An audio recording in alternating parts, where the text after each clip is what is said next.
You said that you love winning. What drives you more, the love of winning or the hate of losing? Maybe equally, maybe both. I don't like losing, and I do like winning.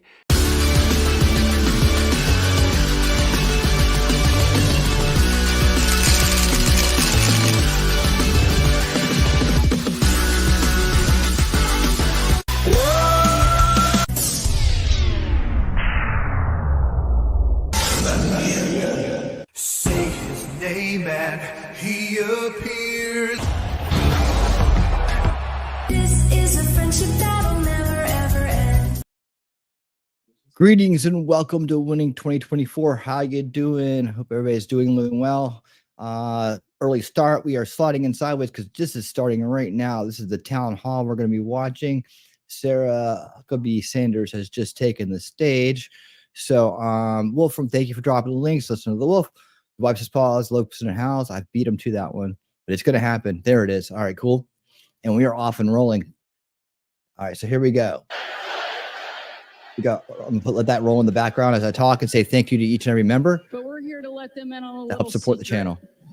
God is not done with Sarah President Huckabee Trump. Sanders is looking good. She's really gotten healthy. I'm gonna say it that way. She has gotten healthy. This is her introduction, and thank you guys so much for being here. And he's the fighter that our country so desperately needs right now. Thank you, no matter where you're at on Rumble, X, or YouTube. I really appreciate you being here. Make sure you hit the thumbs up button each one of you, and follow. He's going to be back in the White House and win big in November. Hey, Shelly, how you doing? Saying hello to the Rumblers. I haven't had any problems yet, and now it's going to skip on me, huh? All right. You know, I stand here tonight as the former White House press secretary, a job that I absolutely loved. And now, as the 47th governor and the first woman to ever lead my state. Wow, that's awesome.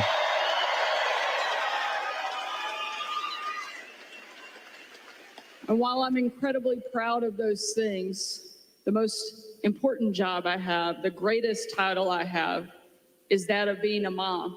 I have 3 kids. There you go. He knows what's up. That are 12, 10, and 9. You guys hear that all right? My kids serve as a permanent reminder of everything that is at stake in this country. And it's why I'm here tonight. Because I want somebody who's going to stand up and fight for my kids. And I know that there is nobody in the country more suited, more qualified, and more prepared to step in and lead and make our country strong, free, and great again as Donald Trump will.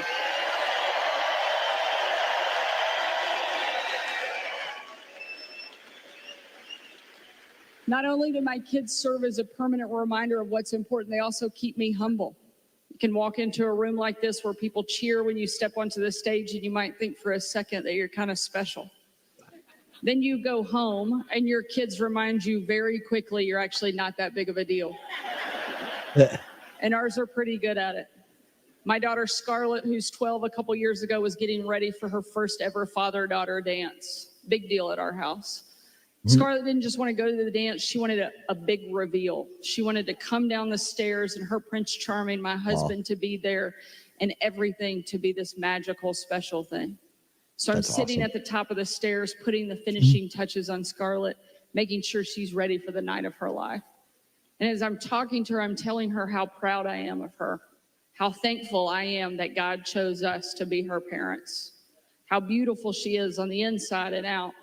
And as I'm having this moment, I start to get a little bit emotional, teared up.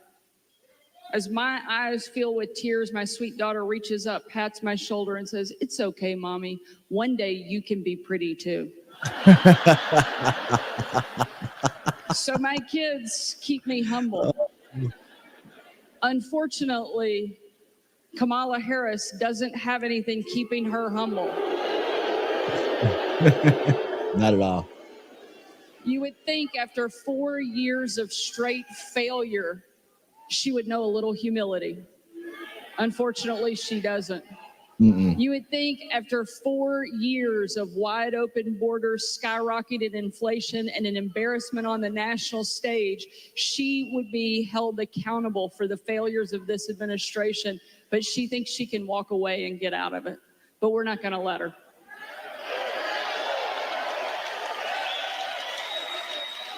Because the future of my kids and the future of our country depends so much on who our next president is. It's why I know you're here tonight.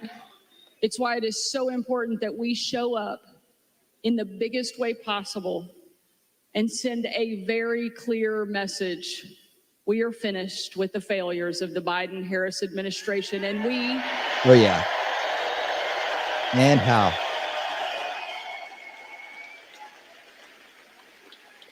Welcome, and we're ready welcome. to bring our fighter back.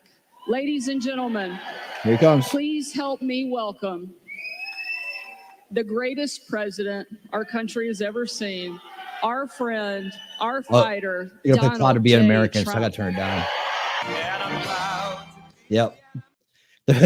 I got this down here. Hold on. You know how we do it. You know how we do it.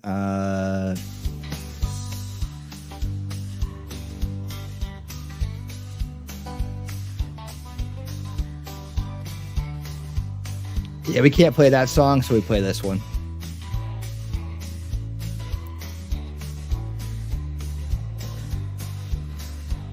Well, it was Christmas Eve in the countryside, snowflakes falling and reindeer outside.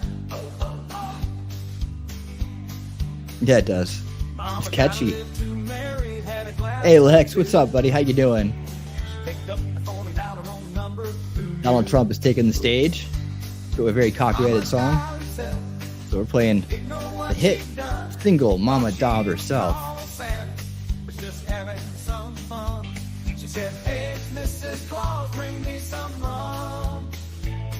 You play the other one. I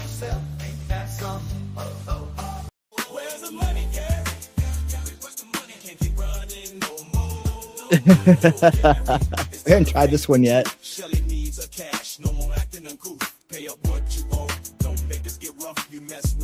Look at that. Remember, for 17 months of the solution architect level. How you doing? 17 amazing months. Thank you. Thank you, Shelly.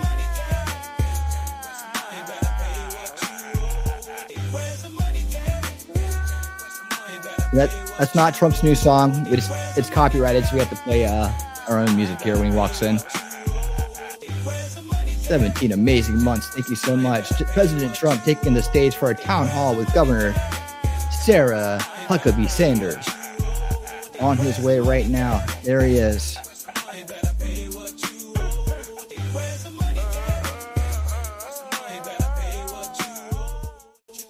All right, so here we go. It's still playing a little bit, but I'll just talk over it. I also have a backup stream in case it gets glitchy, which sometimes it does. I'm playing this from Rumble tonight. So President Trump has a stream that's supposed to go live with this, but it has not started yet. Well, it's there, but it just hasn't come on screen. I think they wait till he talks and then it comes on. There we go. Thank you very much. Thank you. How's the volume, guys? Me to that. Hey, Cool Gamer, what's up, buddy? Let's go. Sounds really loud in my ears. Oh, thank you very much. That's a lot of people for a town hall. Yeah. Nobody's ever seen a town hall like that. You got a lot of questions to answer, town hopefully. Hall's supposed to have about 300 people. You have about 8,000 people here.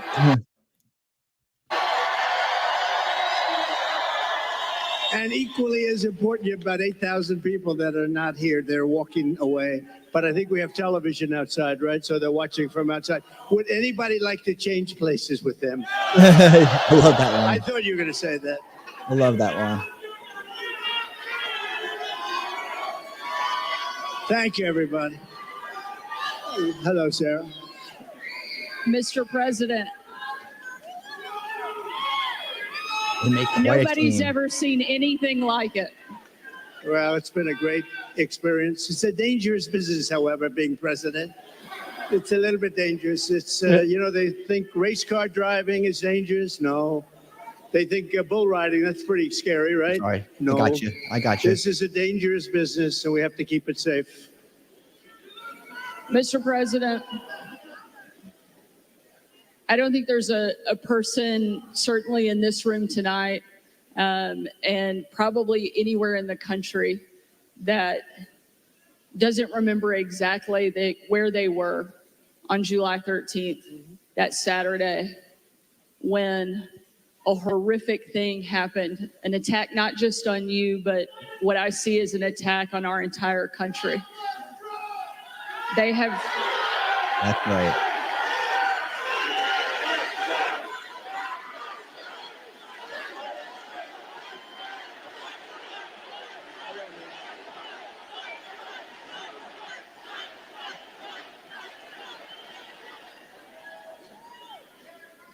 I joined with everyone in...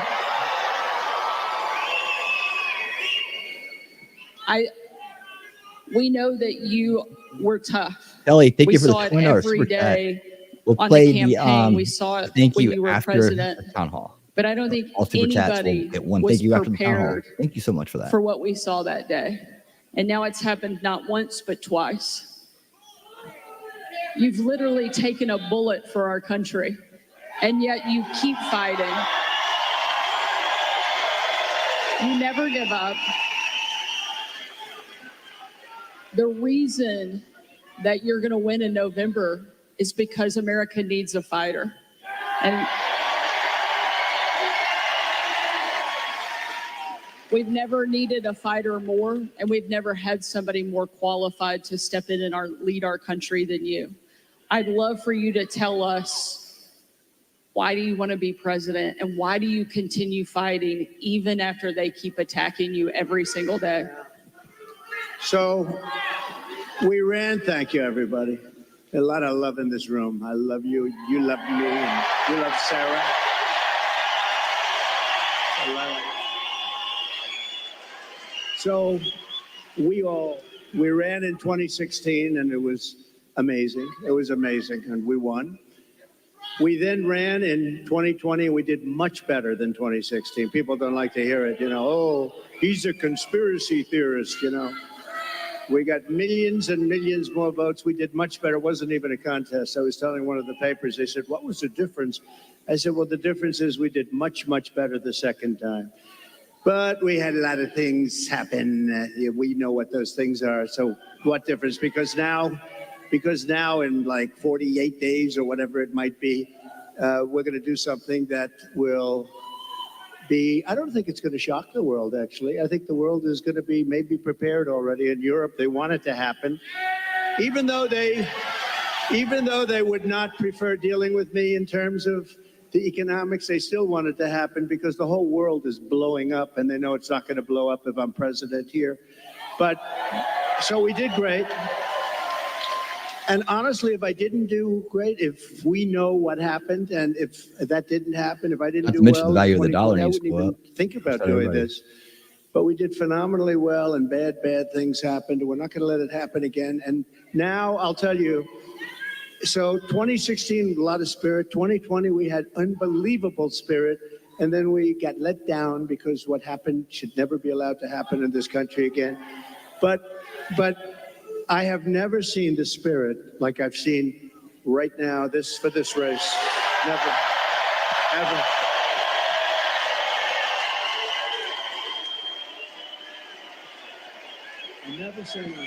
Never seen anything like it. It blows it away from 2016, from 2020. And basically, it's very simple. You're saying what? We're going to seal the border immediately. We're going to drill, baby, drill. You know, we're going to drill at a level. We're going to bring your energy prices down. We're going to try and get rid of a lot of that big lump of inflation that this administration has given us. And I have to say that President Biden called me yesterday. It was very nice. We had a very nice conversation. I appreciated that he called about, you know, what happened the other day. And he says, he's committed. He's committed. No, and today, a little while ago, I got a very nice call from Kamala. No, it was very nice. I bet. It was very nice. It was very, very nice, and we appreciate that. But we have to take back our country. We have to win. You know they we're wear a going mask. to win, and we're going to make America great again. That's all there is to it. Very simple. Yep. Right?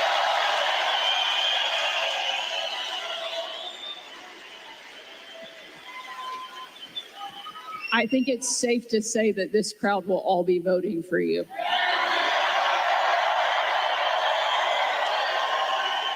You know, when I think of this state, it's so sad. Years ago, I was given, thank you very much, but years ago, I was given an award as like Man of the Year or something from an area that nobody knew, and the press said, oh, it never happened. Well, then it did happen. They found out where it was, but it was like 15 years ago.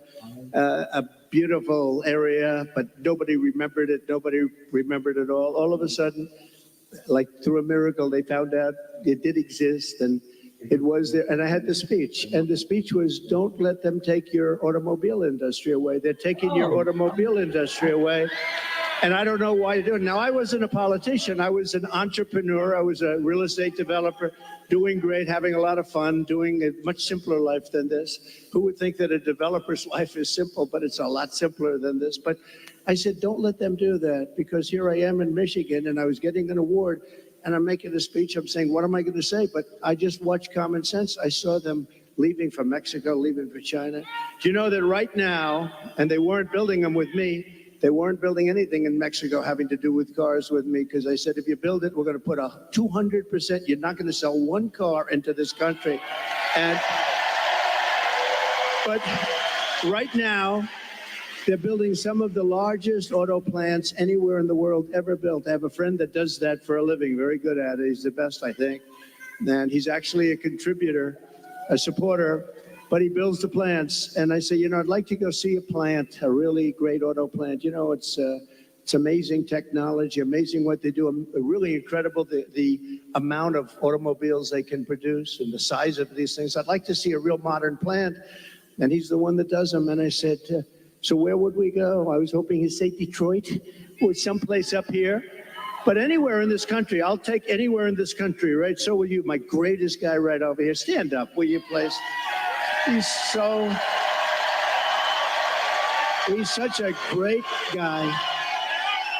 Oh, hi, everybody. We're going to bring him back. We're going to bring him back. We're not just going to keep, you know, you're losing your jobs, the whole thing, but just, so they're building. So I said, where would I go? And let's go take a look at a beauty. He said, well, we'll have to go to Mexico. I said, wait a minute, I'm not interested. No, I want to know here. He said, here we don't build top of the line. We build smaller plants. We build, we just, you know, there's just not that kind of a thing. And I said, isn't it sad? He feels that too. You know, he's a United States guy. But he said, if you want to see the big ones, you're going to have to go to Mexico. They're owned and built by China in Mexico. And there are a number of them going up right now. And they think they're going to make their cars there, and they're going to sell them across our line, and we're going to take them, and we're not going to charge them tax. We're going to charge them, I'm telling you right now, I'm putting a 200% tariff on, which means they're unsellable. Unsellable in the United States. And then you wonder why it gets shot at, right? You know, only consequential presidents get shot at. When I say something like that, you have countries saying, this guy, but what can you do? You have to do what you have to do, right? We have to be brave. Otherwise, we're not going to have a country left. So what's happening is they're building these massive auto plants, and they think they're going to make tens of thousands of automobiles and sell them in here. No tax, no nothing. It's not going to happen. When you put on tariffs are the greatest thing ever invented. You know, I took in $467 billion from China. Nobody else took in anything. And China's economy is not even doing that well. And Biden, you know, they have not been able, and Kamala, they have not been able to take those tariffs off because there's so much money. And frankly, if they did take them off, this country would be flooded with Chinese cars. You don't have the Chinese cars. We put a pretty good tariff on. It was going to be lifted at some point. Then we had COVID. We did a tremendous job in COVID. We gave you a stock market that was higher than just prior to COVID coming in. And we did a great job. We never got credit. We got credit for the best economy maybe ever. We got credit for having defeated ISIS and having rebuilt our military. We shouldn't have given, Sarah, we shouldn't have given $85 billion worth of equipment to the Taliban, to Afghanistan. I think the most embarrassing moment in the history of our country. That whole thing was the most, when we were leaving with me. I was the one that got it down to the right number. We were going to keep the big air base, which is exactly 1 hour away from where China makes its nuclear weapons. Think of that, 1 hour away, and we gave it up. We just gave it up. One of the biggest, one of the most, we spent billions and billions of dollars many years ago. The runways can hold more weight than any runway ever built. Think of that. They're, I think, 19,000 feet long, which is, 3 times what a normal runway would be. It's called Bagram. And we were going to keep that because of China, not because of Afghanistan, 1 hour away from where they make their nuclear weapons. So that was a good one. We left, and the way we got out was so embarrassing. And because of that, first of all, 13 dead soldiers. I've gotten to know their families. They're incredible families, but they'll never be the same. Many badly injured, Nobody, Sarah, nobody ever talks about the soldiers that are badly injured. They talk about 13 dead, and we always have to say that, number one, and great families. But nobody ever mentions the fact that some of the soldiers were hurt so badly, the arms, the legs, the face, like obliteration. We left American citizens behind, and they're not too happy, I can imagine. But if they're living, and we also gave them $85 billion worth of the best military equipment, all beautiful, brand new, between the goggles and the planes and the armor-plated cars. We gave them armor-plated trucks and cars and vehicles, and so much. And they're one of the largest sellers now today of military equipment in the world. They're selling this stuff. 777,000 rifles and guns. Think of that. How do you have that anyway? Who would put that? We have 71,000 trucks and cars, and again, many of them armor-plated. So what happened is when Russia looked at that, they said, we're going to invade. We're going to go into Ukraine. If that didn't happen, I don't think, and I guarantee you, if the election were a straight election, we won that election, we should have won that election, everybody knew we won the election, they would have never attacked. Putin never would have attacked, but the oil prices got driven up at $100 a barrel. He made money. He's the only guy fought a war, and you make money fighting a war, but it got driven up because of their bad energy policies. But when he saw that, and you wouldn't have had, think of this, you wouldn't have had, how different would the world be? You wouldn't have had Ukraine being attacked by Russia. You wouldn't have had October 7th in Israel, where that horrible situation took place because Iran was essentially broke. They had very little money, and we would have made a great deal with them. All we want is we don't want them to have a nuclear weapon. Very simple. That's all we Fair want. enough. Hey, T-Rex, what's up, buddy? Hey. We would have made a good deal with Iran.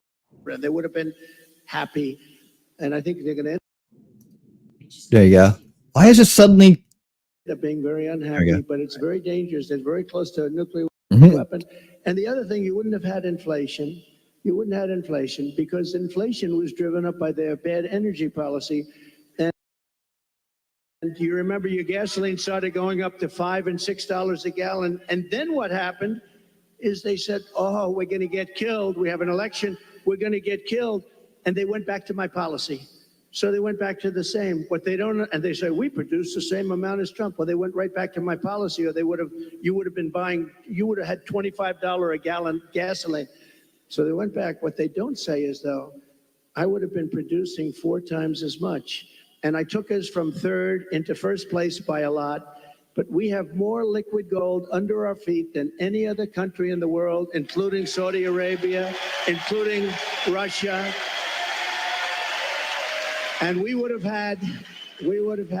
been so dominant in energy. We would have, we didn't need any energy from anybody. We didn't have to protect any other countries in order to get their oil, which we've done for many years in the Middle East. We were energy independent. Sounds so beautiful to say it. We were energy independent. We were soon going to be energy dominant, and we would have been now having so much money coming out of the energy. We just have the best. We have Bagram in Alaska. They say it might be as big, might be bigger than all of Saudi Arabia. I got it approved. Ronald Reagan couldn't do it. Nobody could do it. I got it done. In their first week, they terminated it. Check that one out. Bagram, check that one out. Think about this. Between Bagram, between you go to Anwar, you take a look at the kind of things that we've given up. We should have that air base. We should have that oil. We would have had a whole different country. But to give up Anwar, to give up the biggest air base, military air base in the world, and they left it in the dark of night with the lights on, and they did leave the dogs behind. There are a lot of people, they say, what about the dogs? They left the dogs behind. But we would have been a much different country right now. But we're going to get it back, and I promise you we're going to get it back with guys like this and people like that.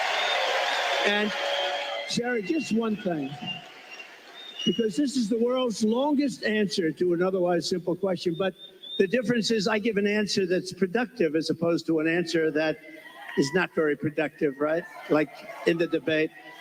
But just to end this, we are going to, for Michigan, because we want to be a little bit Michigan-centric. You used to be the capital of the world in cars. Today, you're an afterthought in cars. And I don't know the head of your union. I've never met the gentleman, Sean. I've never met him. But what he's done to your union and what he's done by agreeing to allow this country to say we're going all electric, which at some point they're going to end up taking back that mandate because that mandate is insane. They want to go all electric, right? Yeah, basically by 2030. You can't do it. And for him, think of this, for him to do that, just real fast, you're right now at 25% of where you used to be and heading south because the electric cars are all going to be made in China and Mexico, but they're all going to be made basically in China. We are going to bring so many auto plants into our country. You're going to be as big or bigger than you were 50 years ago because they won't be able, if they're not willing to build a plant, we don't want their product. And that's enough. That's all I wanted.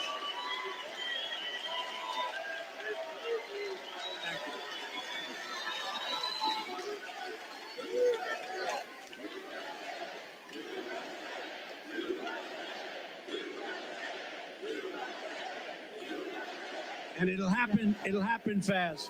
It'll happen very fast. I think it's safe to say that Michigan is happy that you're going to be president again.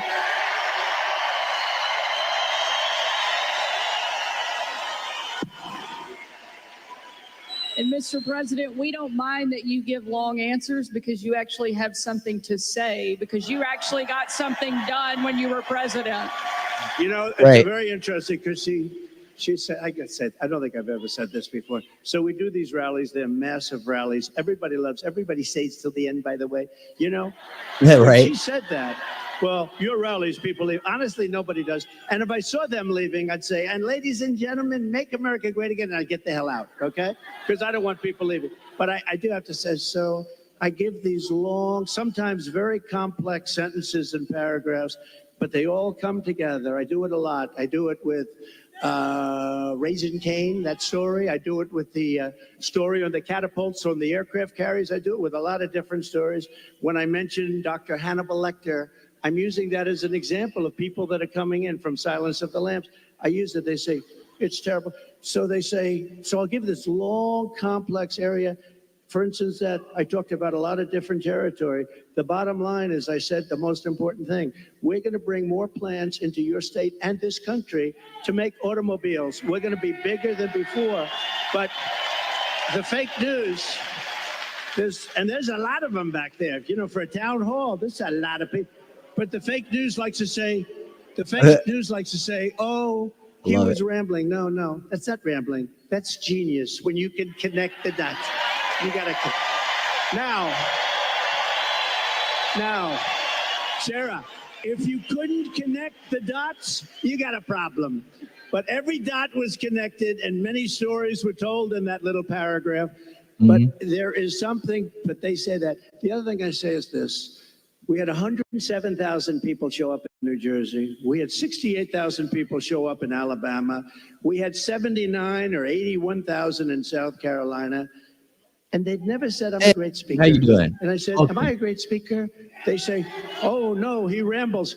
What the hell are all you people showing up for if I ramble? You don't want to show up for a rambler. So anyway, thank you very much. Mr. President, no one has done more to fight for the American worker than you, to bring back jobs and manufacturing to this country. Tonight, there's obviously a lot of people that really care about the auto industry here. And tonight we have a question from one of the auto workers, Isaiah, here in the audience that would like to ask a question. Good, sure. Where's Isaiah?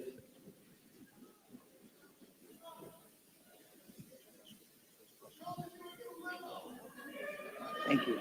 Thank you very much. Thank you. We'll build a brand new beast. We're going to build a beast right here. Thank you. Thank you very much. Thank you. Thank you. Yes, sir. Thank you, Mr. President, for having us here tonight. I just want to let you know that I've attended one of your rallies. I did not leave early and I did not fall asleep. Just want to let you know that, sir. I don't know how you could fall asleep there. I did not No do it. way. I didn't see anybody else doing it either, sir. My name is Isaiah. I'm a third-generation UAW worker, working hard to build trucks here in Okay, let's be nice here. All right, let's go. America. Of Michigan manufacturing, auto working jobs, and what you do to It's on their eliminate end. those I'm not threats. doing it. I Okay, swear. so It's I'll not my get end. It's the broadcast. to another little bit of a long answer, because when you say major threat, to me, we have one really major threat that's called nuclear weapons. We have other countries that are hostile to us. They don't have to be hostile to us. I always say, if you have a smart president, you'll never have a problem with China, Russia, or any of them, okay? Right? I got along great with Putin. I got along great with President Xi. I got along great with Kim Jong-un of North Korea. Everybody said, oh, you can't get along with him. He liked me. I got along great with him, and he has a lot of nuclear force. But you essentially have 5 countries, and you're going to have more. Whether you like it or not, you're going to have more. It's the single biggest threat to the world, not only Michigan, to the world. And you're not going to care so much about making cars if that stuff starts happening. And we have people that Nacho are Kitty. not good at What's up? negotiation. Great to The war see should you. have never How happened. you been?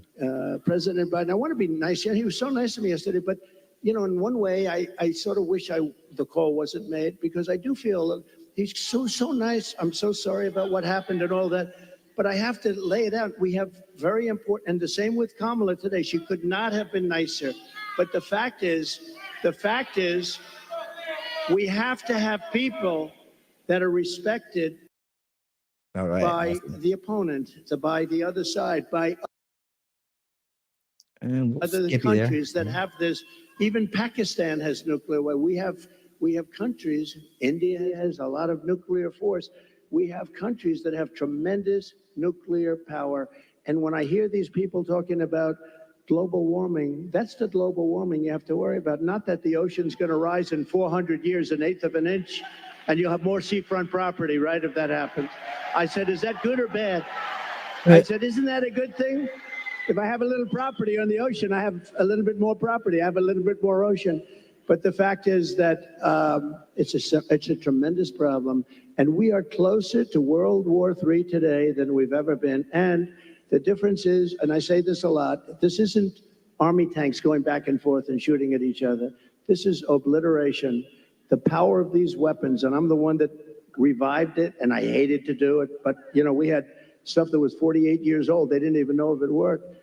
We have incredible stuff. So does Russia. China has much less, but they're going to catch up over 4 or 5 years. It's the single biggest threat by far to civilization. And nobody talks about it. They talk about global warming. Used to be, remember? Used to be global warming. You know, they changed the name. You know why? Because the planet's getting cooler now. So now what they call it is climate change, because that covers everything. See, climate change, rebranding. if it gets hot, cool, you know, these people, I don't know if they're for real, But if they're not, they're covered by the words climate change. If it gets cooler, that's good. If it gets hotter, that's good. Global warming wasn't working so well. But the single biggest threat, okay, now let's assume we have a really smart president, and that's not going to be a threat because we have a lot of power. Doing business with China is a good thing, but you have to have a fair deal. Doing business with Russia, they have so much in terms of minerals and things. The size of their land mass is like 4 times bigger than the United States. The minerals and things they have, we could do great business, and you keep everybody happy. You can solve that problem. But let's talk about the local problem. The local problem is that you have countries stealing your business. Mexico is a very big one. Mexico, this year, we have a deficit with Mexico of $250 billion. Think of this. With Mexico, little Mexico, you think of it as a little innocent place. We're losing our ass to Mexico. China, you don't even have to talk about. We have over $1 trillion this year. I was charging them numbers that were unbelievable, and now he's just totally given up the ghost. And we're going to lose $1 trillion in deficits to China. $1 trillion. That's not sustainable. We're going to turn it all around, and we're going to do it through taxation and tariffs. It will be done in 24 hours, and it'll change the whole planet. Just so you know, Sarah, China became powerful because they charge. They don't call them tariffs. They call it a tax. They don't call it tariffs. The word tariff is a beautiful word to me, but to a lot of people that don't understand, it's not a beautiful word because you have a lot of people that are paid off by these countries. They're taking care of these countries, and they don't care about destroying the United States. They want millions of dollars in fees and consultation, but we will, literally in a period of 24 hours, we can change the whole trading of the whole world. They've taken advantage of our country for years. I stopped it. I stopped so much of it. And then we had a focus on COVID, which a lot of people said was put in there for a reason. You know, it came out of the Wuhan lab, which I said right from the beginning, all of you know. It didn't come out of a cave. They said a cave. It didn't come from France. They blamed France. They blamed, I call it the China virus because I like to be accurate, you know? They call it the Spanish flu. They call it all different names when something comes from a country, except for China. We have to call it COVID. What the hell does COVID mean? The China virus. And a lot of people think they did that because they were not happy with me as president. I actually had a great relationship with President Xi. And in his own way, he probably liked me the most, but maybe or maybe not. I saw that Putin the other day endorsed Kamala. And you have to understand, these are major chess players. So when he endorses Kamala, he may say, well, I did that because I love you, and it's better to be doing it. So who knows? But he endorsed Kamala, which is a little unusual. I was watching, I said, that's interesting. I think that's a good thing, isn't it? It really is. But look, he wants to keep. We have to turn it around. He doesn't want it to end. He wants We're to win. going to have a reciprocal trade tax. We're going to have a. So if China charges 152%, which they do in a car, if we sell a car made here into China, which you don't do because the tax is too high, they say to all your companies and to others and to Elon Musk, who gave us, he is a great guy. He gave me the strongest endorsement, and he's a really wonderful guy. But they say to him, we don't want your car unless you build your plant in China. And there's nothing wrong with saying that. That's smart people say that. We haven't said it for many years. I said it. We have a lot of plants going up with Apple and other things. I said, you got to build plants. You don't build plants here, we're going to put the tariffs on your products coming in from China. So we can do it quickly, but we're going to have what's called the Reciprocal Trade Act. Now, I dealt with a senator, a very good senator, actually, but he knows nothing about trade. I said, here's what I want to do, Senator. I want to take the reciprocal trade. If they charge us 100%, we charge them 100%. You got to smash the like he button said, for you me. mean they charge us, we charge them? You got the algorithm. me. How simple could it be? It was sort of cool because he doesn't care. He's a senator, doesn't care about trade, but you know. So we're going to call it the Trump Reciprocal Trade Act, or I'll leave the name Trump off as long as we do it. So when India, which is a very big abuser, he happens to be coming to meet me next week. And Modi, he's fantastic. I mean, fantastic man. A lot of these leaders are fantastic. You have to understand one thing. They're 100%. These people are the sharpest people. They're not a little bit backward. They're not. They are at the top. You know the expression, they're at the top of their game, and they use it against us. But India is very tough. Brazil's very tough. There are certain countries, I can tell you every one. I can give you from top to bottom. China's the toughest of all, but we were taking care of China with the tariffs. So we're going to do a reciprocal trade. Thank you, Indy. If anybody charges us 10 cents, if they charge us $2, if they charge us All right, come on, right side. Sorry, they have reception problems. 100%, 250, we charge them the same thing. And you know what's going to happen? Everything's going to disappear, and we're going to end up having free trade again. And if it doesn't disappear, we're going to take in a lot of money. Okay? But you know, the biggest beneficiary, I believe, is going to be your state. And I won't say that to other states, I promise. About your state, you are going to have plants built at a level that you haven't seen in 50 years. Okay, I'm going to switch over real quick. Great to question. another live Thank feed, you. so we Thank don't get any more interruptions. Here we go. Ready? You didn't miss anything. Great question. Thank you. Thank you. Mr. President, one of the other things I think that you did that helped protect the American worker as much as anything else, and also make our country and our communities safer, was you actually did something about the border. Just this month, there was a woman in my home state of Arkansas who was killed by an illegal immigrant who was drunk driving, that was deported during your administration and came back under this administration because they have failed to protect our country. It's one of the great threats that we face that you actually did something about. Tell us what you will do on day one to help protect our country. So we're going to be, day one, we're doing two things: closing the border and baby drill. Two things. We're going to get down the prices.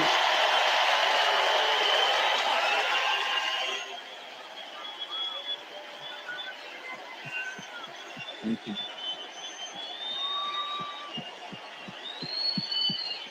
There's one question I want to hear that I've yet to hear. Nice people. I can tell you what it is, but I'm waiting to hear it. I like this crowd. I like this crowd. No, this, you know what? You're smart people. So, Sarah, thank you.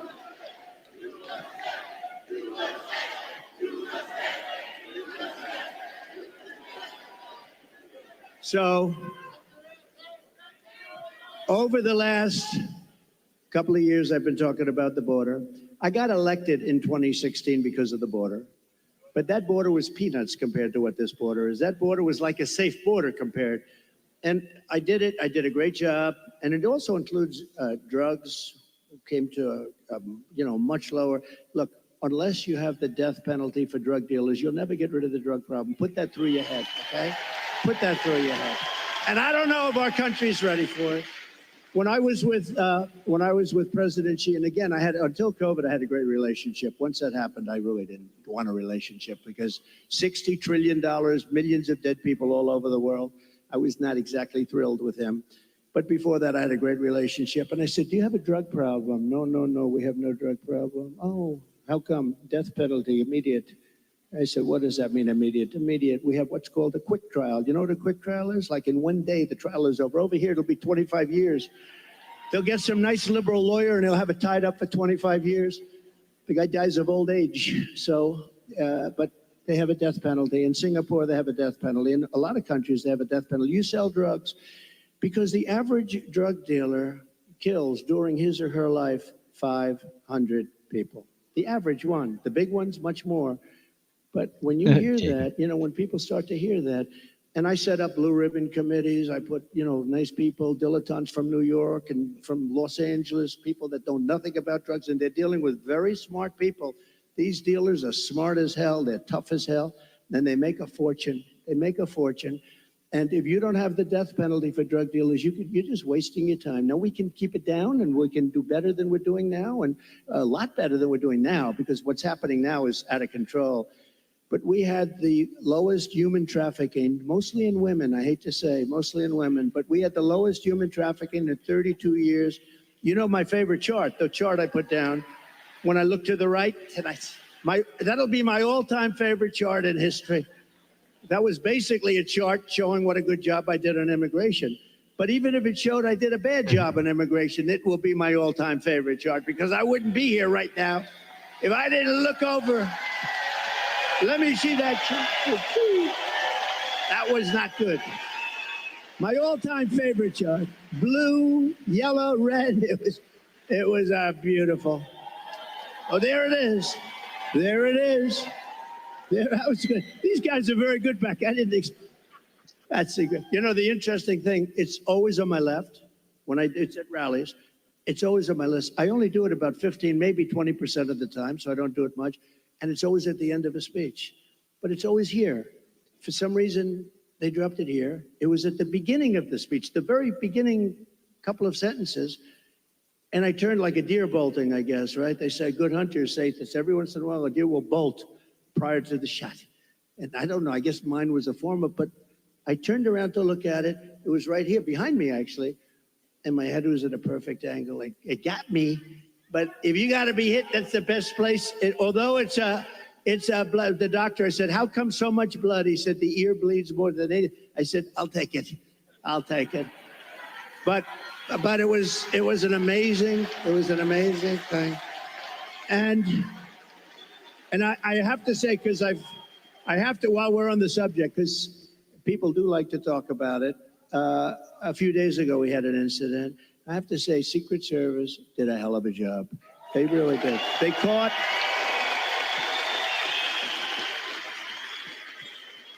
one of the gentlemen. They really did. I mean, when you think one about of the it. I'll agents show you some was stuff walking later a couple of about holes in front, and he saw a rifle, AK-47. That's serious stuff, right? You know more about that. My sons know more about this stuff. But AK-47, that's a bad one. The other one was an AR-15. This was an AK-47. And he saw the barrel of the gun coming out from a bush. Can you believe it? This guy was all set. He was all set to do his number. And there was no talk. He didn't say, hello, what are you doing here, please? And he ends up getting shot himself. Heidi. He took his gun, started shooting him. Welcome. And this guy ran. No, great job. I don't know if he's, where is he? Not here, right? This guy, these guys do a great job. Now, they do need more people, and they've been complaining about that for a long time, but he did a great job. But you want to know another sort of a miracle?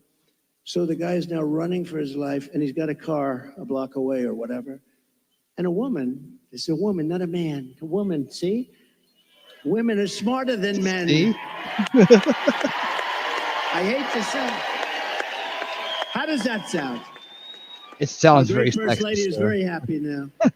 Let me just tell you, think of this. Who would do this? I actually asked, I was with the sheriff this morning. I was with a couple of people from Secret Service. Who would do this? So you now have a man running, not with a gun. He dropped the gun. We found the gun, but he was gone. And a woman driving in a car saw a man on the street, pretty busy street, running. And she followed him. And he got into the car, and she stopped because she thought he was trouble. He looked different. He like trouble. She followed him. It wasn't very far, and parked the car behind his car and started taking pictures of his license plate. Now think of it. And Sarah, think of it. No, seriously, who would do that? It's The women. not from good or bad, not from, strength or heroism. No, just you see somebody running. I see people running all the time. And you don't she saw something in this guy that was bad. She may have heard maybe gunshots because there were four gunshots. Actually, the shots, he never got off a shot. The shots were from Secret Service. But think of it, who would do this? If you took 1,000 of these incidents, would even one person have done it? This woman was, I haven't met her, but I'd like to meet her. I'm going to meet her, I hope. But think of this. She goes in, she takes pictures of the plate, and then she sends the pictures into the sheriff's office. And the sheriffs are saying, wow, this is pretty amazing. And they were able to get this guy within 10 minutes. They had a high-speed chase on the highway. They got him. Otherwise, we'd probably have An AK-47. They had the camera. He had the whole thing. He was a sophisticated guy. He even had the serial number taken off the rifle, the gun. But think of this. So we'd have all the stuff, but I'd be walking around saying, I wonder where this guy is. Is he in this audience? We would have a maniac out there. This woman was unbelievable because I actually asked the sheriff, if it happened 1,000 times, would anybody have done that? He said, maybe, but not much, not much. So she did she was really amazing, amazing job. We're glad she did. I think there are a couple takeaways there. One, the women of this country love Donald Trump and are going to make sure we do our part. Let's hear it, ladies. Let's hear it.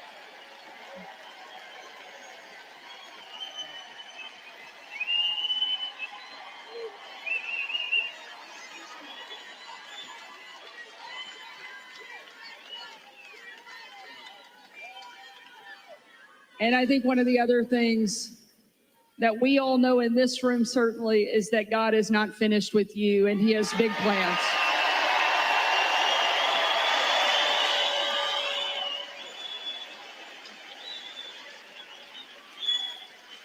Sarah, I just want to say one thing. So when I heard about this tonight, I said, so where am I speaking? Michigan, good. I like Michigan. I want to talk about cars. I love talking about the cars because it's so simple. It's so ridiculous that this is happening. You don't want the electric. You do want electric cars, 7%, 8%. Elon makes a great product. But you know what? And I've driven. His car is incredible. Other cars are incredible. But you have a little thing. But you want to have gasoline-propelled cars. You want to have hybrids. You want to have all sorts. They say a new one is going to be hydrogen. Who the hell knows? They said it has a slight problem. It blows up. And if you're in the car, that could be a little problem. But you want to be able to have whatever it is, whatever the market is and all that stuff. But they said, sir, you're having a town hall tonight. And I said, a town hall? What the hell? They want a rally. They don't want a town hall. Town hall. And I said, so who is the host? Because host or hostess. And they said, Sarah Huckabee Sanders. And I said, oh, that's good. I like that. But I figured, Sarah, you know, I love these rallies. You go and you say, we will make America great. Everyone's going crazy. We had one the other night. But you know what? Can I be honest? This was more fun than a rally today. This was fun. This was good, right? This was very good. We're going to take another question from the audience. Maybe the only job in the country harder than being president of the United States is being a mom, especially under this administration, because they're making everything harder.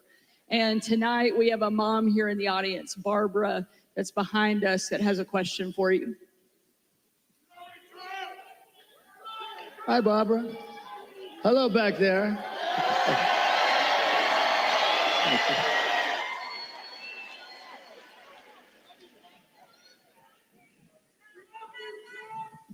Good Hi. evening. Good evening, President Trump. Thank you for taking our question. Thank you. My name is Barbara. I'm a mom of 3, a grandmother of 7, and 3 great-grands, a registered nurse, retired nurse. So I know the cost that goes into raising children and running a household. Yeah. People just can't survive now.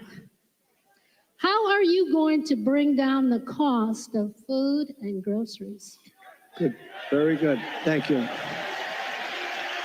So we have to start always with energy. Always. I don't want to be boring about it, but there's no bigger subject. It covers everything. If you make donuts, if you make cars, whatever you make, energy is a big deal. And we're going to get that. It's my ambition to get your energy bill within 12 months down 50%. If I can do that, we've done a hell of a job. 5-0, not 15, 50. Interest rates are going to follow, and actually they're going to follow for another reason. The economy is now not good, and interest rates, you'll see they'll do the rate cut and all the political stuff tomorrow, I think. And, will he do a half a point? Will he do a quarter of a point? But the reason is because the economy is not good. Otherwise, you wouldn't be able to do it. But we're going to get interest rates down, and we got to work with our farmers. Our farmers are being decimated right now. They're being absolutely decimated. And, one of the reasons is we allow a lot of farm product into our country. And we're going to have to be a little bit like other countries. We're not going to allow so much we're going to let our farmers go to work. And I don't know if you remember, I love the farmers because, I had many meetings as president. I have this gorgeous room with this beautiful table that seats about 35 people. And I was with the farmers. Usually everybody wants something. They all want subsidy. But I was with the farmers. And I think you might have been there, actually, Sarah. I said, look, fellas, we're going to get you such a beautiful subsidy, meaning I'm going to do things. And one of the people raises and, sir, honestly, we don't want a subsidy. This is the first time this ever happened to me. Everyone they want money. They want to build windmills. We want money with these windmills. Anyway, but you know what? It was amazing. He said, almost tears in his eyes, they were getting decimated. We don't want a subsidy. We just want to play, a fair, level playing field. And I said, nobody's ever said that. And I have many industries and many groups of people from different things. They do all different things. It's probably the most dramatic I've ever seen. He didn't want anything. All he wanted was to be able to compete fairly. And the problem we have is other countries, they treat us very badly in that way also. They really are. And sometimes the worst countries are our so-called allies. I say so-called because in many ways they're not allies at all. They take advantage of us. They really take advantage. But we're going to do with the farmers. We're going to do what we have to do with the farmers. We're going to put our farmers. And do you remember the expression? When I was negotiating with China, China said, well, we're not going to deal with this because they never had anybody negotiate. They did whatever they want. They just took us for a bunch of suckers. But I told the farmers it's going to be to have very good negotiators. You're going to suffer for 6 months and then they're going to fold. And that's exactly what happened. They folded and they agreed to buy $50 billion. You might have heard the story. I said, how much? I went to the Secretary of Agriculture. How much did they buy? He said, 15. I thought he said 50. So when they're ready to make a deal at 15 billion, I said, no, I want 50. That's what they've been buying. He said, no, it's 15. I said, you said 50. And he said, no, we said 15. I said, that's okay. Ask for 50 anyway. And we got it. We got it. Nice. And they buy a lot of our product. But so it's just a great interest rates, energy, and common sense. A lot of it's common sense, everything. I like to say, we're the party of common sense. We want to have a strong border. How about that? We want a strong, all of a sudden, they've changed. They didn't want any border. They said walls don't work. Two things work. What are the two things? Wheels and walls. If there's a gorgeous computer down here. In about 2 weeks, it's going to be obsolete. A friend of mine is in that business. He hates it. He said, we come up with a new model, and it's the greatest. About 3.5 weeks later, the damn thing's totally obsolete. The only thing that never gets obsolete is a wall and a wheel. And the wall is what we're talking about now. And we built hundreds of miles of wall. We then added more than I ever said I was going to do. And then we had that bad election result, that disgusting result. And they never put it up. You know what they did with it? They sold it for 5 cents. And it was expensive wall. It was exactly what the Border Patrol wanted, with the anti-climb plate on top, which I always hated because I didn't like the look of it. But, they demonstrated it. We had mountain climbers and a couple of drug climbers, too. These guys are amazing. They put 100 pounds of drugs on the back, and they go up the wall like it's nothing.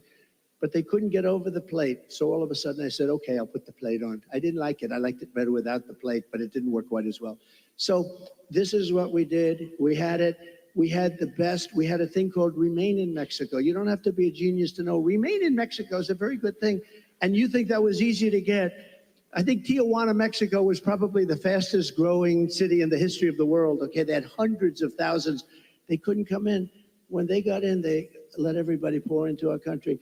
The border, just to finish with the border, when I talk about energy, to me it's exciting, but to a lot of people it's not. But it gets exciting because we'll bring down your costs, all that. But what people want to hear, and I believe when I got elected, I believe it was the border that was the biggest thing, and I fixed it, and I did a great job. And I wanted to mention it in 2020, and my people would say, sir, nobody cares about the border. They don't care because I had it fixed. Now I got to fix it again.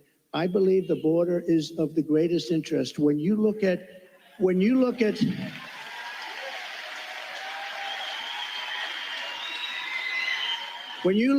happening in Aurora, okay? Take a look at Aurora. When you look at what's happening in Ohio, the great state of Ohio, I love it. I'm way the hell up. I wish I was up 18 points in your state, but we are up. We are up. I think when people hear what I have to say, I don't know how you can possibly lose it. I'll tell you this, and I'll say this for Michigan. If I don't win, you will have no auto industry within 2 to 3 years. It'll all be gone. And I know you got a little bit of an increase. It doesn't mean that's the small stuff, because it's just a temporary thing, because you will not have any manufacturing plants. China is going to take over all of your business because of the electric car, and because they have the material we don't. What we have is a thing called gasoline. We have gasoline. We have so much gasoline, we don't know what to do. They don't have gasoline. So why are we making a product that they dominate? They're going to dominate. You will not have a car industry left, not even a little bit of a car industry. So, and you're going to have electric cars, but you're going to have 7%, you're going to have 9%, whatever it may be. And maybe someday the technology becomes so good that you can do more. I mean, it's fine. But right now, the battery technology isn't there for long term. I always say, I love the electric car, but they don't go far enough, and they don't do well. In Iowa, it was 20 degrees below zero when we had our great success in Iowa. We had a great, and there were cars all over the place. I said, what's wrong with those cars? They don't work well in cold, and they don't work very well in heat. But Elon's going to figure it out, because he's great. He gave me the greatest endorsement. He figures everything out. And right now he's got other things to think. He's got to get a rocket up to get those 2 people out of there. I said, Elon, let's get going. No, they're relying on Elon to get the 2 people. Who would like to be up there right now saying we're coming back home maybe in February? So that was not so good. But Elon will solve the problem. He's great guy. And he loves this state, and he loves your whole, everything you're doing here. And he's done a fantastic job. He really has. And if he didn't endorse me, I would not be saying that, okay? I wouldn't be saying that. Thank you. We've got time, I think, for just one more question. When you were president, you built one of the strongest economies our country's ever seen. One of the ways you did that was by passing the largest tax cut in American history. We have a question from Willie, who wants to ask you something about taxes and what you're going to do. Good evening, Hi, Willie. Mr. President Trump. I'm a local contractor in this town. He's a cool-looking guy, too. He's better looking than you. I'm a local contractor in this town, and I live here my whole life. And I'm going to tell you, I'm kind of concerned about crucial Kamala's tax increase. Can you outline for the people what you plan on doing about taxes? It's a great question. Look, she's going to double up your taxes. She wants to terminate the Trump tax cut. Just that is going to lift up your taxes by 44%. Just that one move. And remember, I have it so that, like, if you're a farmer or a small businessman, you have no inheritance tax. They're going to give that up. They're going to give everything. A lot of people don't realize, a lot of people didn't talk about it, but if you have a small business, if you have a farm someplace, a lot of farmers, they have beautiful land, but they don't have the cash, and they leave it to their children, and they're so proud of their children, and the children end up going bankrupt because they have to borrow money to pay off the estate tax. There is no estate tax, and that's something that nobody even talks about, but that's saved a lot of families from having to sell their farm or losing their farm. But she's got one thing that's incredible, an unrealized capital gain tax. That will drive every business out of the United States. So what that is I don't know how they can possibly administer. The only ones that are going to make money are appraisers and accountants. So they're taking a business, might have not a lot of money, but it might have great land, and they're valuing it. And what was it this year compared to next year? You got to put down a value, and then you got to go out and you have to pay tax, even though you haven't sold anything. It's the craziest thing I've ever heard. And I don't know how any rich person or any person that's in business can even think of supporting her. It's the craziest thing I've ever heard. So, and they're going to raise the capital gains tax, Willie, a lot. Now, as far as regular, people are going to have to pay a lot more tax. Your taxes, she said, 70 to 80%. Some people will pay 70, 80%. You have to understand, a lot of these people are international business people. A lot of these companies are international. They don't care if they're here or someplace else. They go for the best deal. They go for their shareholders. If they raise the taxes like that, they go to other countries. You know who got a lot of our companies is Ireland. Years ago, they took our pharmaceutical industry because they gave them a better deal. They will leave our country. They will leave all those jobs that we created. And I want people to pay fair taxes and all of that. But she's going to be raising your taxes to 50, 60, 70%. And it's not sustainable. And even for the companies, if they have to pay too much, they're going to leave the country and you're not going to have any jobs. So we have to be very, very careful about it. We have to be very, very careful. And I have to tell you that this has really been an honor. This will be the most fun of any state because we're going to bring back an industry that you can do it. You know, we're going to bring back an industry. And mark my words, if for some reason some tragedy happens, because it would be a tragedy beyond the auto business for the whole country, I really believe that. If a tragedy happens and we don't win, there will be 0 car jobs, manufacturing jobs. It will all be out of here. And that includes South Carolina. That includes other places that are competitors of yours. You won't be making cars here anymore. You won't be making anything in our country anymore. We're going to bring it all back. But the one, and I say this, and I said it to another state the other night, and I said, this is not a good thing to say to another state, but I said, Michigan's going to be the most fun because you're so set up for greatness. All you need is somebody smart at the top to say, you can't flood our market with cars. You just can't do it. And if I say you have to pay 100%, you know China pays a big, but I didn't do the big number yet. But if I say you have to pay 100 or 200%, it doesn't matter because I'm going to say second sense. I hope you don't mind this. However, if you build your plant in Detroit, or if you build it in Michigan, or if you build it anywhere in the United States for that matter, it seems to be the right location, but we're going to have more fun. So I'm telling them about Michigan, and I'm saying, you know, the story's getting a little bit long because I'm talking about Michigan. I happen to be in another state, but everybody loved it because they know you. You're recognized for this. We're going to get, now, they go from paying 100% tariff to paying nothing. All they have to do is build their factory and spend their hundreds of millions of dollars in your state. This will be like taking candy from a baby. It'll happen first. And you get Breaking news, Trump wants to take candy from babies.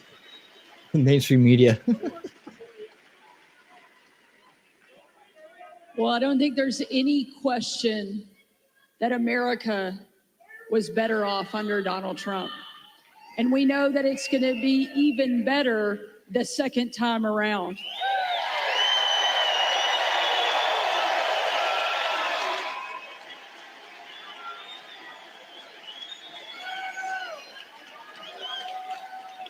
Before tonight, I knew you were going to win the presidency. I had no doubt. Arkansas is going to come in huge. But now I know you're going to win Michigan by epic margin.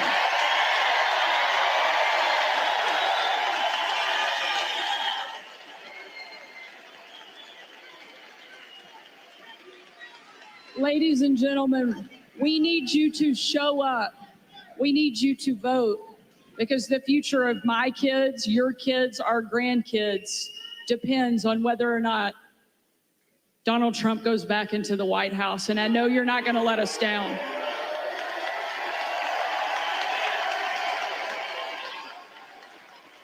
More importantly, I know President Trump is not going to let us down because he's shown us time and time again that no matter what comes at him, no matter what the left throws at him, he's going to get back up and keep fighting for this country that he loves so much. Thank you, Mr. President. Right. Thank you, sir. Thank you, sir. Thank you very much. All right. Thank you, everybody. Good to see the team back together. I'll see you. We'll see you. All right. We can't listen to that. We can listen to this. All right, there you go. Town Hall.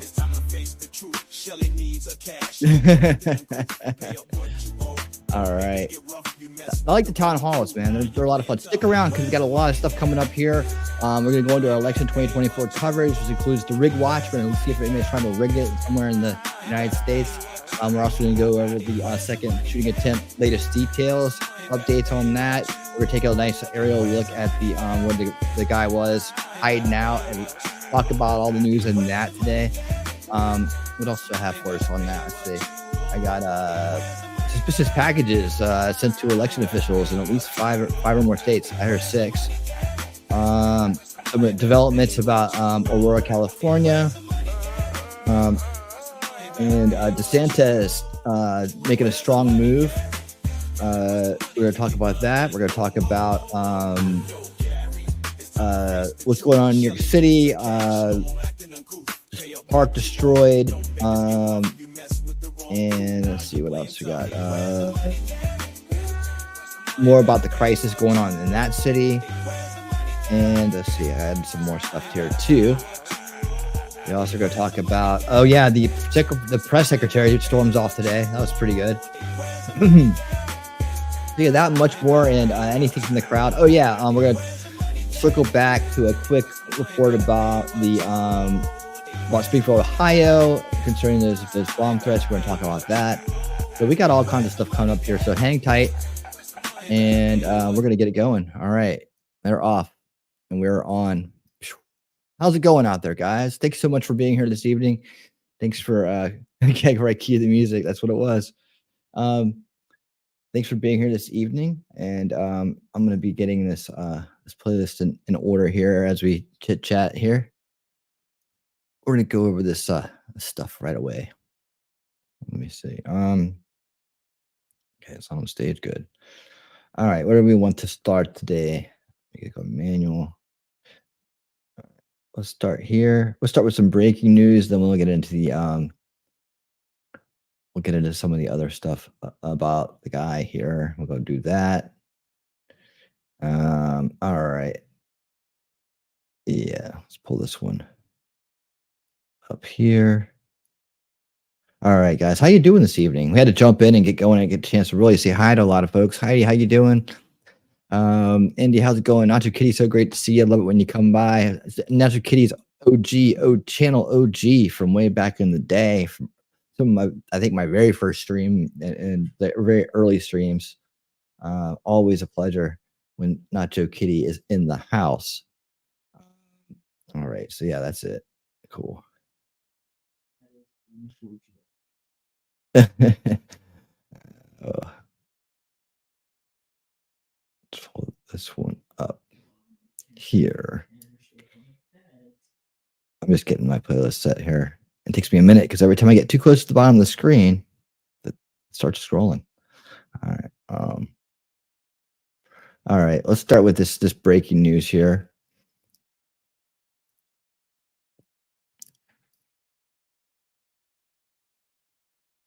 I don't know if you guys heard about this or not, but we'll talk about it. Oh, Jesus. It's doing the thing, guys. It's doing the thing. Hold on. Yeah, there you go. Yeah, you might have been the first one. You might have been the first one. Oh, yeah, I got that one too.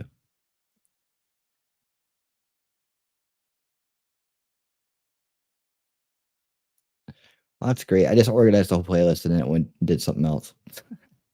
All right. That's fine. You know, YouTube's a little screwy sometimes. You guys are patient and awesome.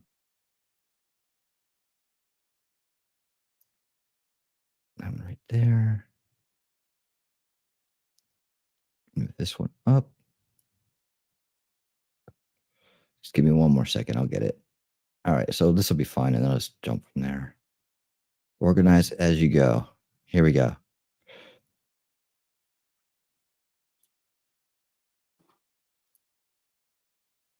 All right. Breaking news. Bring it to the stage. Let's go. Look at that beautiful picture. Isn't it great? We're following a breaking news alert now. Suspicious packages sent to election officials in at least 6 states, including Tennessee. Megan Fee is at the WKRN.com alert desk with new information from Tennessee Secretary of State. That's right, Nikhil. This just into our newsroom. Authorities say these packages were sent to secretaries of state and state election offices here in Tennessee. How about that? State election offices. And also in Iowa, Kansas, Nebraska, Wyoming, and Oklahoma. Tennessee Secretary Tennessee, Ohio, Kansas, Nebraska, Wyoming, and Oklahoma. Where's the money, Gary? All right. of State Trey Hargis said his office got an envelope yesterday. Didn't know where it came from, but said it was not harmful. And that's consistent with reports from officials in other states. They say similar packages and envelopes had white powder inside, but they are not believed to contain hazardous material. The Okay, so someone's trolling them. We get trolls. FBI and U.S. Postal Service are investigating hazmat crews in some states determining that material was harmless. This marks the second time suspicious packages have been mailed out to state offices in the past year. Nikhil? Okay, so we got trolls. We got trolls going on there. That's all that is. Good news, because we don't want it to be real. We do not want it to be real. All right. All right. Let's see this one.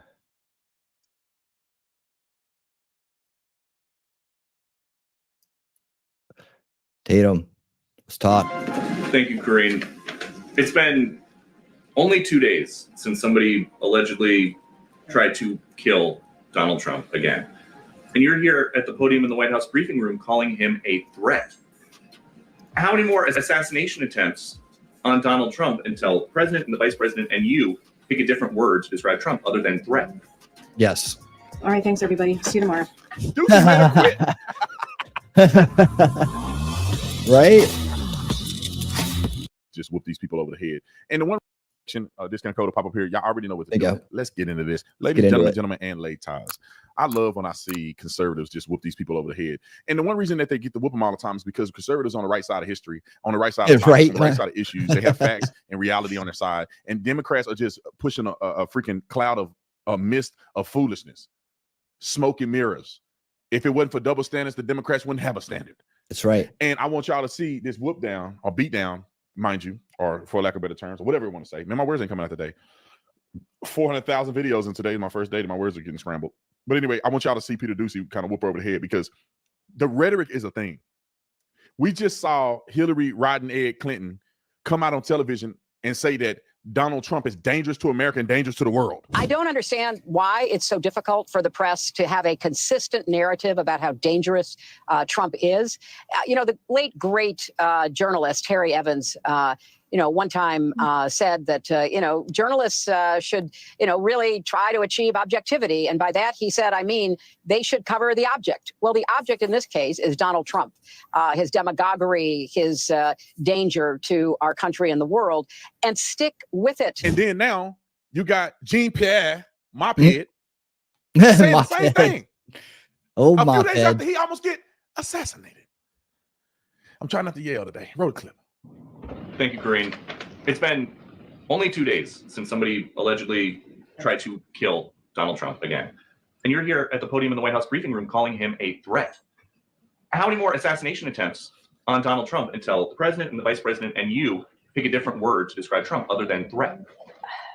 All right. Drop the mic. Drop them. Really? Yeah. How many more times do we have to say that? I mean, you guys remember when Trump was in office, right? And they had Acosta in there just being a complete jackass like every day, and how irritating it was to watch these press conferences. I mean, it was just, you knew he was going to come out and say something stupid and try to change the wording on things and try to get things riled up and try to go off point and make accusations through questions. It's just refreshing to not see that guy's face around, but two, see someone in there actually putting some pressure on him. These people are going time and time again, calling Trump a threat and all this stuff. And then they wonder why people are after him. You like when the VP and them are saying, we're glad he's okay. You're glad Hitler's okay? Really? Do you really? If you think the man is a threat to democracy, who will destroy the world and put us in danger and roll back Roe v. Wade and roll back racism in the country, you find that is okay? They just be talking, bro. Peter, if anything from this administration, I actually completely disagree with the premise of your question. The question that you're asking, it is also incredibly dangerous in the way that you're asking it, because the American people are watching.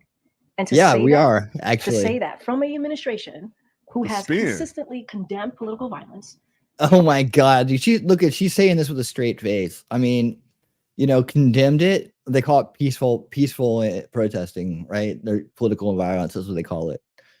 From an administration where the president called the former president and was grateful that he was okay. From an administration who has called out January 6th, called out the attack of Paul Pelosi, called out and said we need to lower the temperature after the Butler incident. And now for you to make that kind of... This is just gaslighting, man. That's all she's doing. It's just gaslight. There you go. Look, me and Heidi were saying the same thing at the same time. Comment in your question, because your question involved a comment and a statement. And, it is, that is also incredibly dangerous. When we have been very clear in condemning political violence from here. I hear you. What I have said about the president, the former president, about January 6th is facts. No, they're not facts. They're not facts at all. Not facts at all. That's just called the establishment narrative. It's not facts. It's not fact. It's subversion. You can call it that. Who all have reported. It is fact. When you have a former president who basically says that the election wasn't the results of the election were not the results of the election. Well, I mean, you guys stopped counting on election night, right? And then when you did start counting again, the numbers were flipped around, right? So when you saw, okay, let's start again. Oh, look, everything's changed. And now suddenly the election's changed. We did a coverage of a great documentary called Let My People Go. It's so important that it's pinned to the top of my Rumble page. If you're not follow me on Rumble, please do. We do a lot of stuff over there we can't do on YouTube, including watching documentaries and movies. Pinned to the very, very tippy top of my page is Election Integrity featuring Let My People Go, the must-see 2020 election documentary. Please check this documentary out. Tell people about it if they don't believe something fishy was going on in the 2020 elections. Check it out. When dozens of more than 60 Republican judges said that it was a free and fair election. More than 60 said it was indeed a free and fair election. Yeah. You had more. That's more than 60. I mean, this is the whole anonymous whistleblower or anonymous source said, it's just hearsay. And it's not even allowed. You can just make anything up when you use hearsay. You can make it, oh yeah, 60 people said it. They don't tell what 60 people said it, 60 people down at the DNC said it was just fine. More than 2,000 people who were told to go to the Capitol. It was one of the darkest days of our democracy. Well, yeah, I mean, she's got a point on that because, yeah, they, when you stop counting, on election night and then you start counting the next day and all the numbers flip over because, you're pulling out your special little piles and suddenly you're finding stuff here and you're finding stuff there and you're counting more and more and more. And nobody's got chain of custody on things. There's weirdness going on with thumb drives. There's all kinds of things, fake plumbing issues, all kinds of things going on, all in the key swing states. How about that? Wow. What a coinkydink. Do it. She said 2,000, these people, I'm gonna let her finish. She said 2,000 people were told to go to the Capitol. Like he texted 2,000 people. There was over 100,000 people. There was hundreds of thousands of people at his rally. To save it and watch but 2,000 were told. Where's this memo at? Where is this text message at? Where is this email thread? Where is this tweet? Where is this statement at his speech? To tell 2,000 people out of probably 400,000 people to go into the Capitol building. Right, exactly. He's making a great point here, and so is Indy. Yeah, they wouldn't try the cases because they said they didn't have any standing. So, what are you supposed to do on election day when shenanigans happen? That's what I've been saying for not 4, but 8 years. Has it really been that long? 6 years. Sorry, 6 years. I've been saying that since the 2018 elections when I figured out what they were going to try to do. And I said, we got to make sure that they can't pull any shenanigans. And if they do, we got to be able to do something about it right then. We can't wait until, it's too late. And as we saw, after they're done, it's very hard to get the courts to do anything for you. So we have to make sure that we win on that day, and we have to make sure they can't cheat on that day. And hopefully we got that covered. Hopefully, Where's this at? You just making it up. You're making it up. Yep. This is dangerous. You made it up. One of the darkest days. Yep. Darkest days Not of true. our country. Oh, what a spit in the face. There were people law enforcement officers who died because of what happened. You see how she said because the one guy had a heart attack or something because of the food, the poison food in our country. Suddenly had a heart attack that day because he was overworked and under exercised at the Capitol. Another lie. She didn't talk about the lady who got shot, did she? This is the dangerous rhetoric. Yep. And they were there because the former president told them to go there. That's not true. They were going to go there anyways. They were out the night before talking about it. I mean, I don't know if that's not a threat in our democracy when it was one of the darkest days of our they democracy. did? January 6th, one of the darkest days. Some of those too. Why can't one of the darkest days be when they tried to assassinate Trump the first time? You had multiple people injured and you had a man die.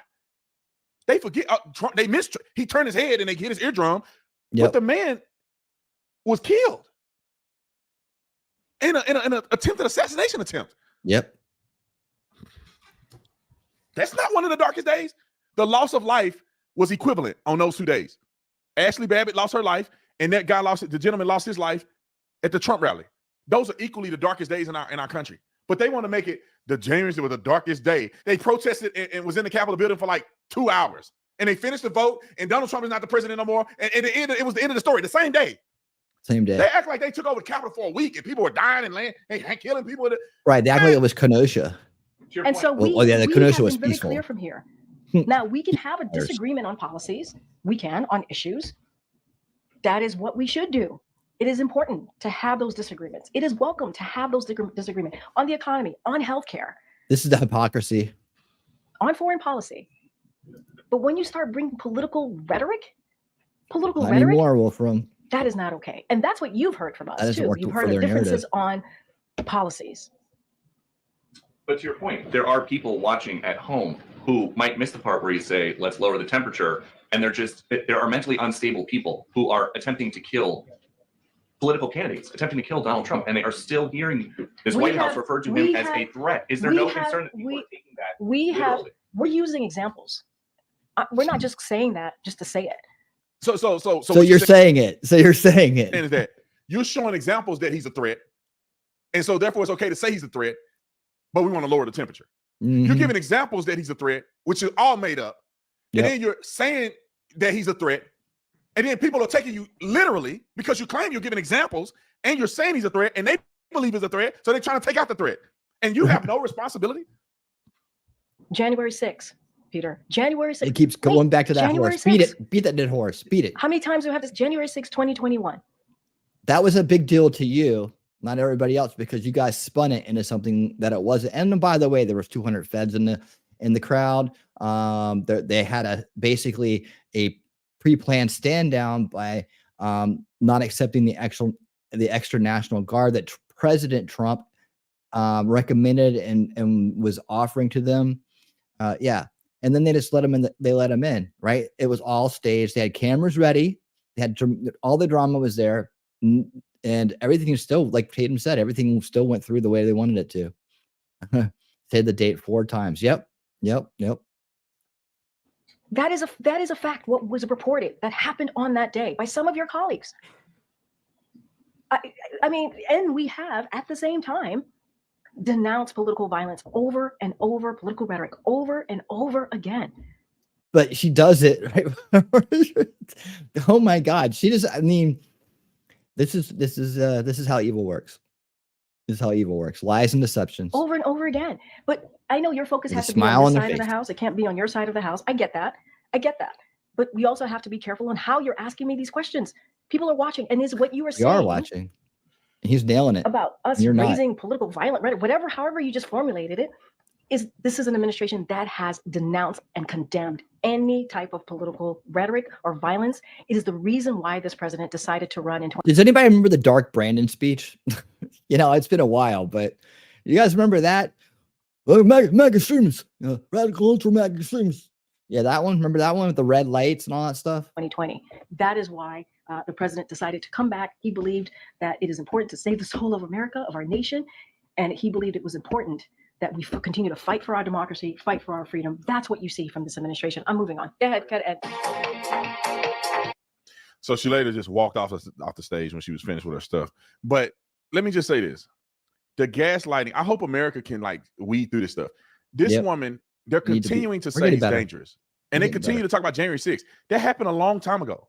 There's been 2 assassination attempts between here and there. Yep. Like, are we going to talk about that? Like, the double standard is crazy to me. Trump's rhetoric caused people to go in on, not cost 2,000 out of like 200,000 people. If Donald Trump was telling people to take over the Capitol, there would have been hundreds of thousands of people storming the Capitol. They keep saying 2,000 people. They didn't arrest 2,000 people. You want to put some money on it? Yep. So not all those people were violent. We saw videos of people walking through the back and the police letting them in. Those people don't count.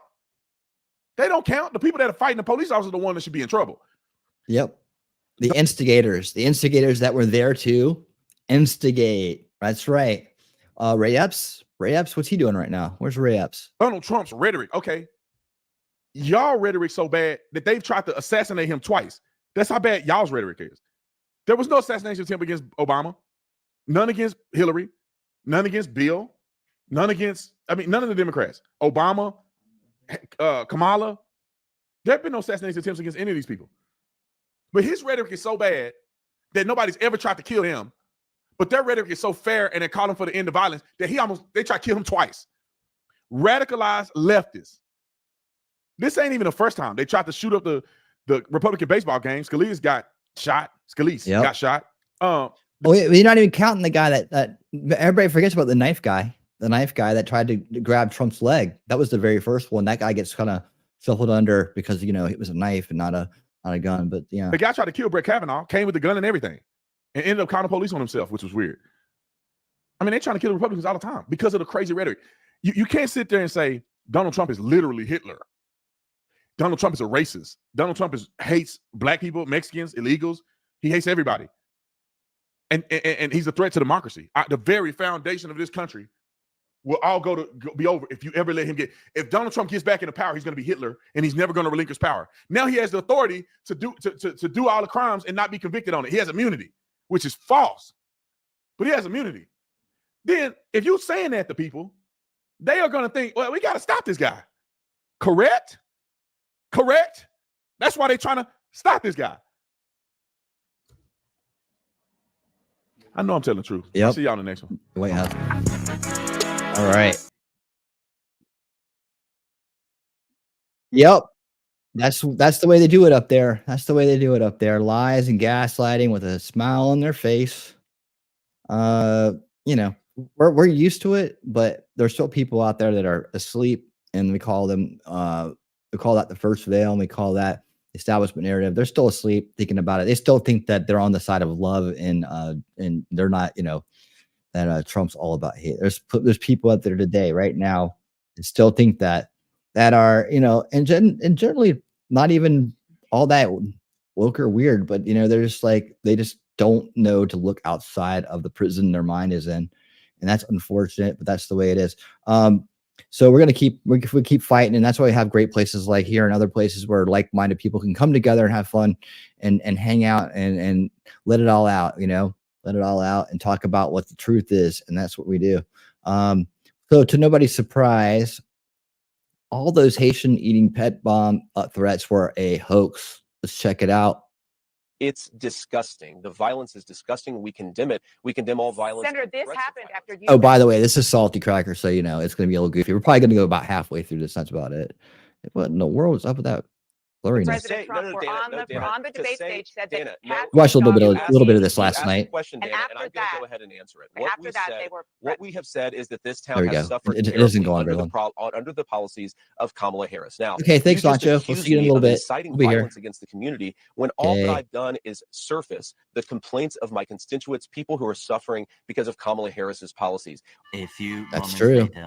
So I want to say to the parents in Springfield, these hoaxes, these threats have all been hoaxes. None of them have panned out. We have people, unfortunately, overseas who are taking these actions. Boom. Alakablam, bigots. It's your fault, Donald Blump, JD Vance, and all of you Haitian hate crime mongers. That all of the schools is in the hospitals, police departments. Yeah, you're going to see all kinds of all kinds of useful idiots for the establishment out there trying to play this up. Just hit them with the truth if you feel so inclined. Oh, they're all threats. They all came from overseas. They don't know that. They don't have no idea. Meetings in Springfield, Ohio, are having bomb threats. Says this soy bitch up here. I mean, look at this goofball over here. I mean, every single time. There are pronouns in there? There's got to be pronouns in here, right? No pronouns. Following the dopamine. Like a chick with Sharpie all over her face. Anyhow, 2 of our elementary schools were just evacuated due to threat. Oh my God, I slapped you so hard, maggot. Both of our colleges have gone virtual this week due to threats. You were fine with all this when it came to COVID, by the way. Lefty scumbags. You shut schools down for years because of sniffles. That's weird. The city just canceled our annual culture fest. No. They canceled your culture fest because a bunch of Haitians were going to show up with dog barbecue. That's why they canceled it. Oh God, dude. None of this was happening for Blood on Bluff Advance. Open the Let's see, stupid anything else in here? racist mouth. Except, no. Your own governor just admitted it. And this dude, for a red state, this dude blue as hell. This dude knows what small children smell and taste like, boys, allegedly, of course. Ohio Governor DeWine says 33 bomb threats have been made in recent days. All hoaxes. Yeah, it's all hoaxes. And by the way, all hoaxes. I mean, why wouldn't they do this, right?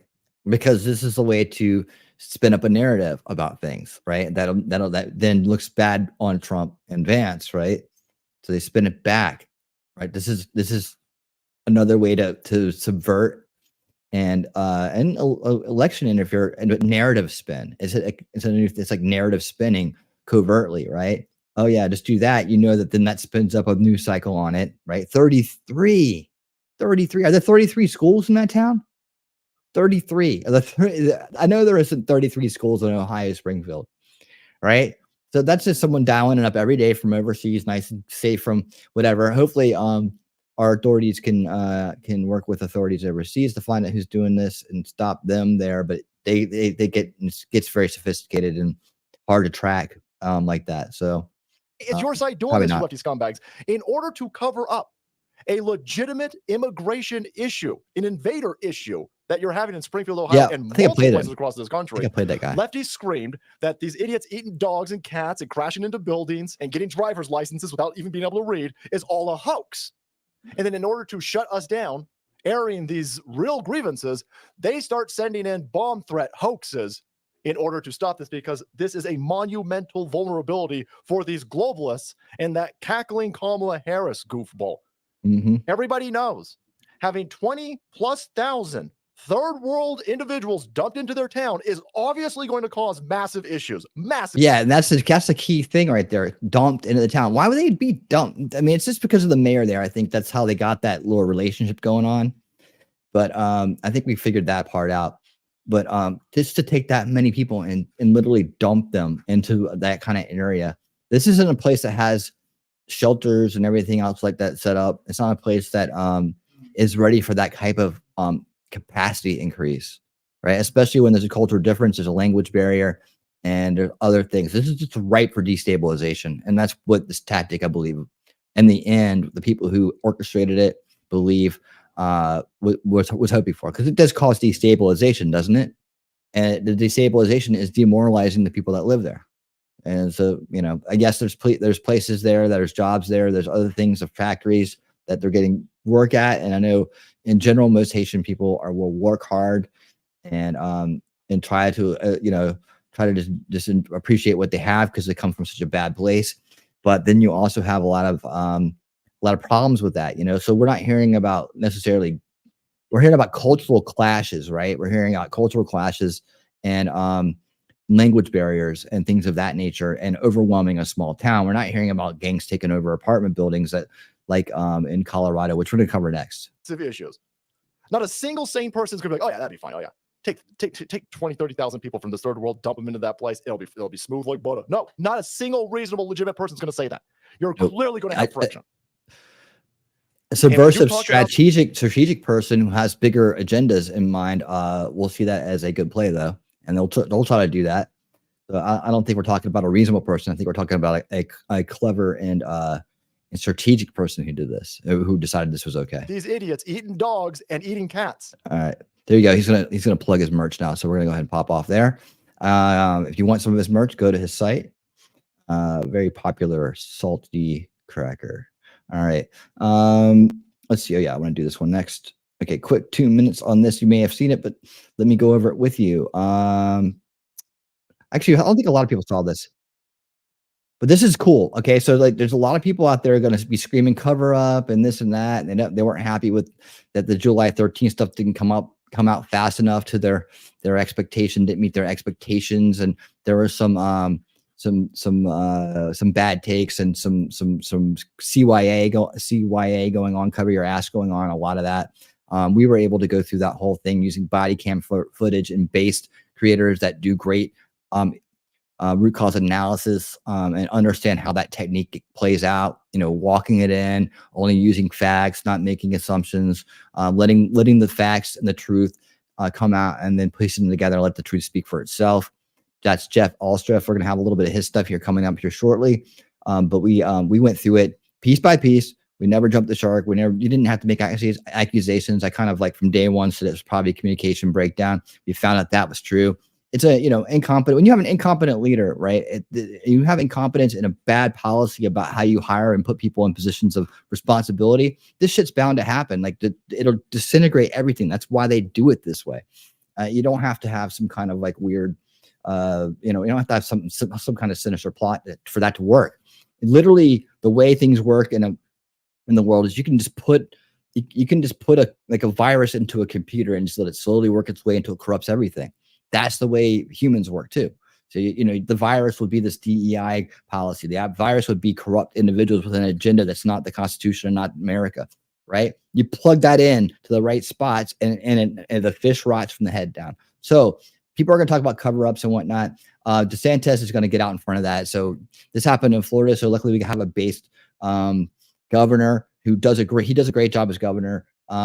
And he's on top of this, and he's going to help prevent this from happening. Watch. Now to the second assassination attempt against former President Trump at his golf course in West Palm Beach. Governor DeSantis announcing today state law enforcement will launch a criminal probe that will run parallel to the federal investigation. It comes after the suspect, Ryan Routh, was charged with federal firearms crimes. We're also learning today there might be a Broward County connection to this case. Local 10's Joseph Ojo joins us live from West Palm Beach with the details. Joseph.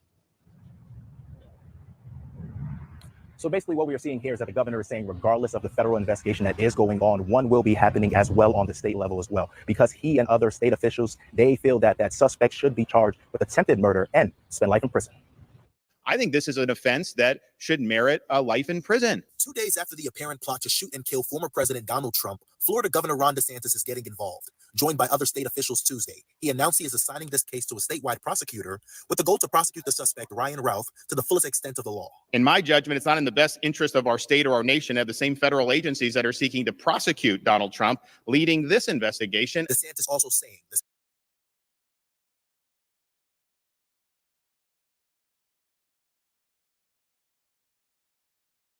Same agencies prosecuting Trump cannot thoroughly investigate the apparent assassination attempt against him, so he is promising to hold the suspect accountable under state jurisdiction. By bringing an attempted murder charge against the suspect, adding the current gun charges Ralph faces are not sufficient enough. We also learned that Ralph is accused of offenses in multiple jurisdictions, including possibly in Broward County for stolen tags. Take 2 steps to your right! This was the moment Sunday when Ralph was taken down with guns drawn along I-95 in Martin County. His troubled history dates back to the 1990s with fraud and weapons of mass destruction charges. He was also passionate and emotional about the war in Ukraine. My initial goal was That was the first time I'd ever seen him with other people around him. fight. We've seen this, but yeah. So DeSantis, so he's saying, hey, look, we got this. He's not going to be taken out of Florida. He's staying here. We're going to prosecute him. We'll take care of it. You guys can put all the charges you want to on him, but he's staying here, and we're going to keep an eye on him and make sure that he makes it to court. That we have his full we get to take in whatever he has to say, that we do his trial, that he's under our protection. Ain't nothing, no fishy stuff's going to happen. Right. Let's let him wrap it up. And I have a few more thoughts on this. And so also in that press conference, the governor also sharing a bit of his conversation with the former president, saying that he is in good spirits and that he does approve of the statewide investigation, believing that they can handle it correctly. Also, as well, we did just learn that the suspect is being held at the Federal Detention Center in Miami. As for that suspect, he is back in court next Monday. We're here reporting from West Palm Beach. I'm Joseph Ojo, Local 10. All right. Perfect. All right. So, let's see. My other thoughts on that are, oh, now I forgot. I should have written it down. No, not really. Okay. So, yeah, just one light. Yeah, well, he'll get plenty more, but No funny business, man. So he's going to make sure that there's no funny business, and that should help people look with the cover up thing. Oh, it's going to be a cover up. It's going to be a cover up. Well, he's in front of it. He's going to make sure it doesn't happen. What else did I want to say? Hold on. Now I really did forget it.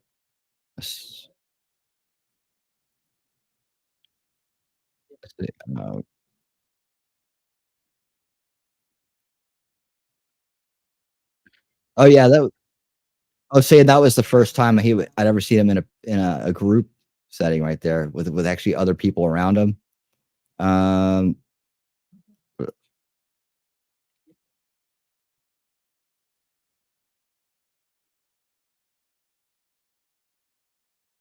Okay, I can't remember what it was.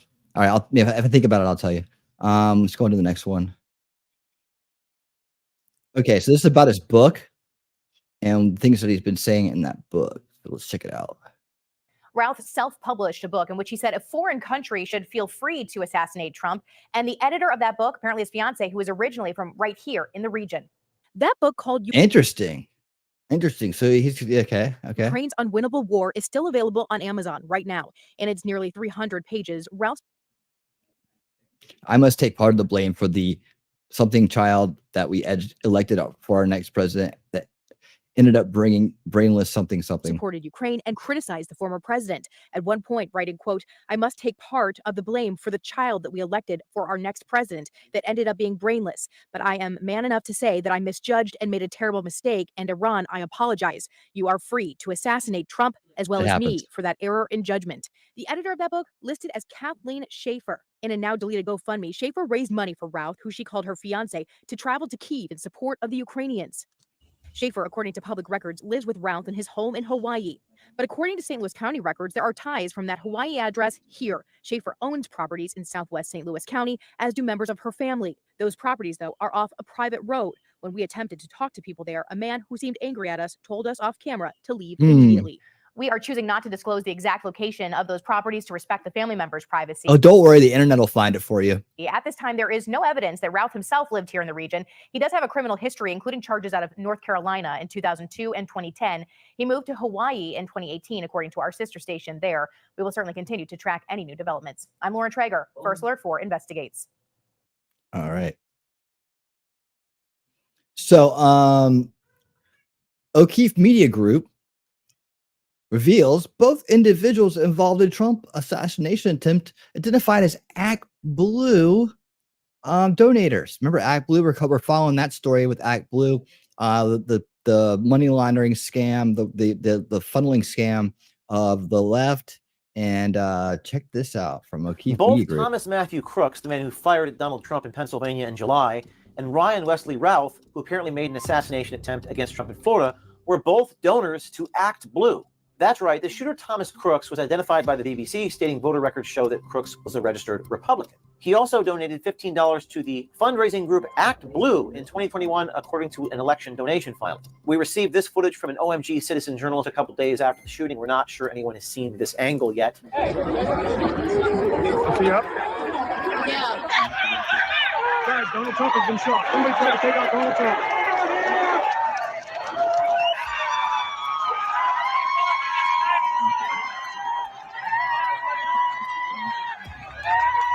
Over the weekend on September 15th, we had a second assassination attempt on President Trump's life by Ryan Wesley Routh at Trump's golf course in West Palm Beach, Florida. Keep walking! Keep that low.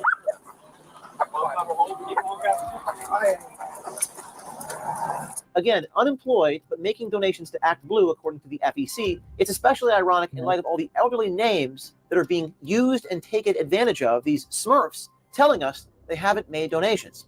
Help us continue our nationwide investigation into Act Blue. If you see something wrong in your community, pull out your camera, use it as a tool for exposing the truth, and submit it to tips@O'KeefeMediaGroup.com. If you're a poll watcher or election judge or elections clerk, please DM us and send us your phone number and a good time to talk. We've received over 500 messages. Do it. Send us a note. We'll get right back in touch with you. We hope to have thousands of people monitoring what's going on in their communities and recording. Stay tuned. Does anyone?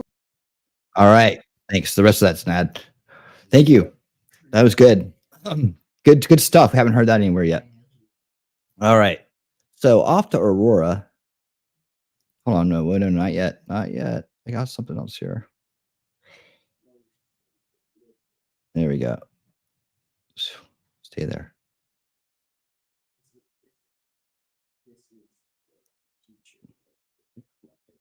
There we go. All right. All right. Eyewitness reports from neighbors. As soon as I get this thing right. All right. And Also, the Florida boom. Governor Ron DeSantis gives an update on the state's We investigation. just saw that. The state's investigation into the assassination attempt against former President Donald Trump. Second one, just over 2 months' time, as we're learning stunning new details about the suspect and what Right, he told the Wolfram? judge yesterday. So, good morning. It's a big couple of hours coming up, and I'm Bill Hemmer live here in New York City. Here we Good go. morning. I'm Dana Perino, and this is America's Newsroom. We have election news to tell you all about as well. So a big day today. Let's get you this news. The former president already back on the campaign trail today following the foiled shooting at his golf club on Sunday afternoon. For his part, the former president remains undaunted as he describes the moment the shots rang out. Michigan. That's where we just were here. Quite something, but it worked out well, and Secret Service did an excellent job. And they have the man behind bars, and hopefully he's going to be there for a long time. Dangerous person, very, very dangerous person. Startling new details now emerging. Perhaps one of the bigger headlines, the feds revealing the gunman may have been lying in wait for nearly 12 hours. Okay, so may have. I just want to stress may have. Just putting it out there that I don't know that it's confirmed yet, but that's making headlines because it's like, whoa, what, 12 hours, really?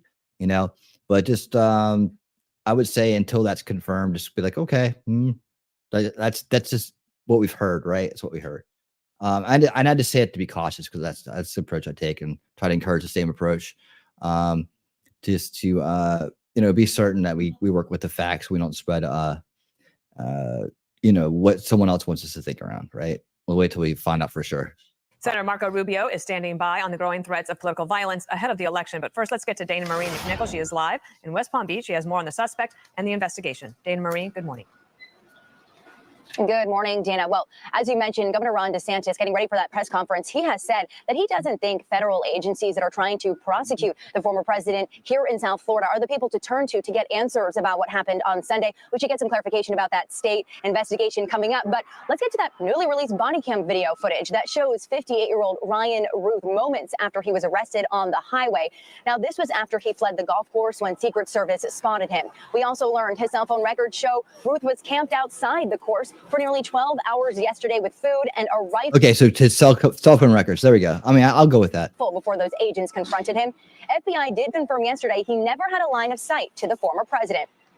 The FBI also said they're determined to provide answers. They have interviewed 7 civilian witnesses. I bet you for 12 hours he thought he was going to be successful, right? No, that's right, right. 11 hours and 59 minutes, right? As well as speaking with people close to Ruth to determine a possible motive. Now, Ruth previously lived in Greensboro, North Carolina area before moving to Hawaii this year. Police in Greensboro says they had over 100 interactions with Ruth, who constantly broke the law. It was almost like blatantly saying, here I am, and it doesn't matter. So he would be constantly pulled over. In 2002, Ruth barricaded. That's when the cops used to arrest him quite a bit. He's just a know-it-all entitled troublemaker, right? I've known people like him before. They have this hard head and they think they know everything and they think that they're entitled. So they think they got it all figured out, but they're really just lying to themselves constantly, right? It's like a constant circle of lies in their head. And that's what kind of makes them, end up like this. They all look the same. They all look just like this. I don't wonder if it's like a genetic thing. I have no idea. Himself inside his business with a fully automatic rifle after being pulled over. He was then charged with possession of a weapon. I think this guy he was probably just peeing in his canteen and using that to sustain himself. Mass destruction. Ruth's extensive social media presence regularly called out politicians, including Trump. He's so smart, but he doesn't know how to comb his hair. It's the weirdest thing. Last year, in an apparent self-published book, he reportedly called for Iran to assassinate the former president. That's some crazy eyes right there, ladies. If you see a dude that looks like this, run, right? Don't be hanging around. And yeah, so this guy starts talking to you when you're out. Most people will be like, yeah, get away from him fast. Hey, do you know this? This is the kind of guy who'll start spinning conspiracy theories in your head about things and telling you about stuff, and then when you ask for details, you have no details. Ruth is facing 2 federal firearm charges possession of a firearm by convicted felon, and possession of a firearm with obliterated serial number. Now, these 2 charges are initial charges to keep him in custody. More may be added later. And back out Why here the live, long Palm Beach face? County Sheriff said the security at Mar-a-Lago, which is just about a 15-minute drive from where I'm standing here at Trump International, is at the highest level it possibly can be. Road closures, I do Sid Vicious. checkpoints. We're also waiting to hear from Governor Ron DeSantis again Well, no on that Danzig. state Florida investigation about what happens. We're standing by on that. All right, Dana, Dana Marie, Bill? thank you. So the neighbors of Ruth are describing his past behavior, saying the writing was on the wall for this kind of violent incident. Here's some of that. I'm like a strange guy. Behaviors were just really strange. Like he'd walk past here really quickly. Like I said before, kept pace with me for no reason. Like he was very, like I said, jumpy. What does he mean kept pace with them? I wonder what that meant the first time I watched this. I was like, what does he mean by kept pace? That's really strange. It's really strange. But yeah, weird behavior. Reserved. Didn't really speak out loud too much, and didn't come off as a political person at all. It seemed very kind of dangerous. Were you surprised? I really didn't. No, I wasn't surprised. So the rap sheet is about a mile long. His scrapes with the law go back for decades, including dozens of run-ins with police throughout his time as an adult. Dana. His life spiraled downward. I'm Steve Ducey. I'm Brian Kilmeade. And I mean, Hold on. That guy say his name was Brian Kilmeade. Oh man, might want to change that for TV or something. Okay, where are we at here? Okay, we're not gonna do that one. Let's keep going down this vein here. Wait a second. Yeah, so we're gonna keep going down this vein before I get to the U.S. invasion news. I need to get to this one right here. Now comes the analysis from our favorite analyst. Let me pull this up. And then I got some election rigging news. Actually, I can pull that ahead. No, actually, I don't need to do that. I don't need to do that because it's all going to work out just fine. Where's Jeff? Where's Jeff? Did I lose it already?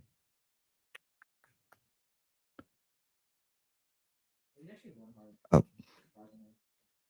Give me 1 second, guys. Oh, there it is. Okay. It looks just like another thumbnail. It's right next to it. There. And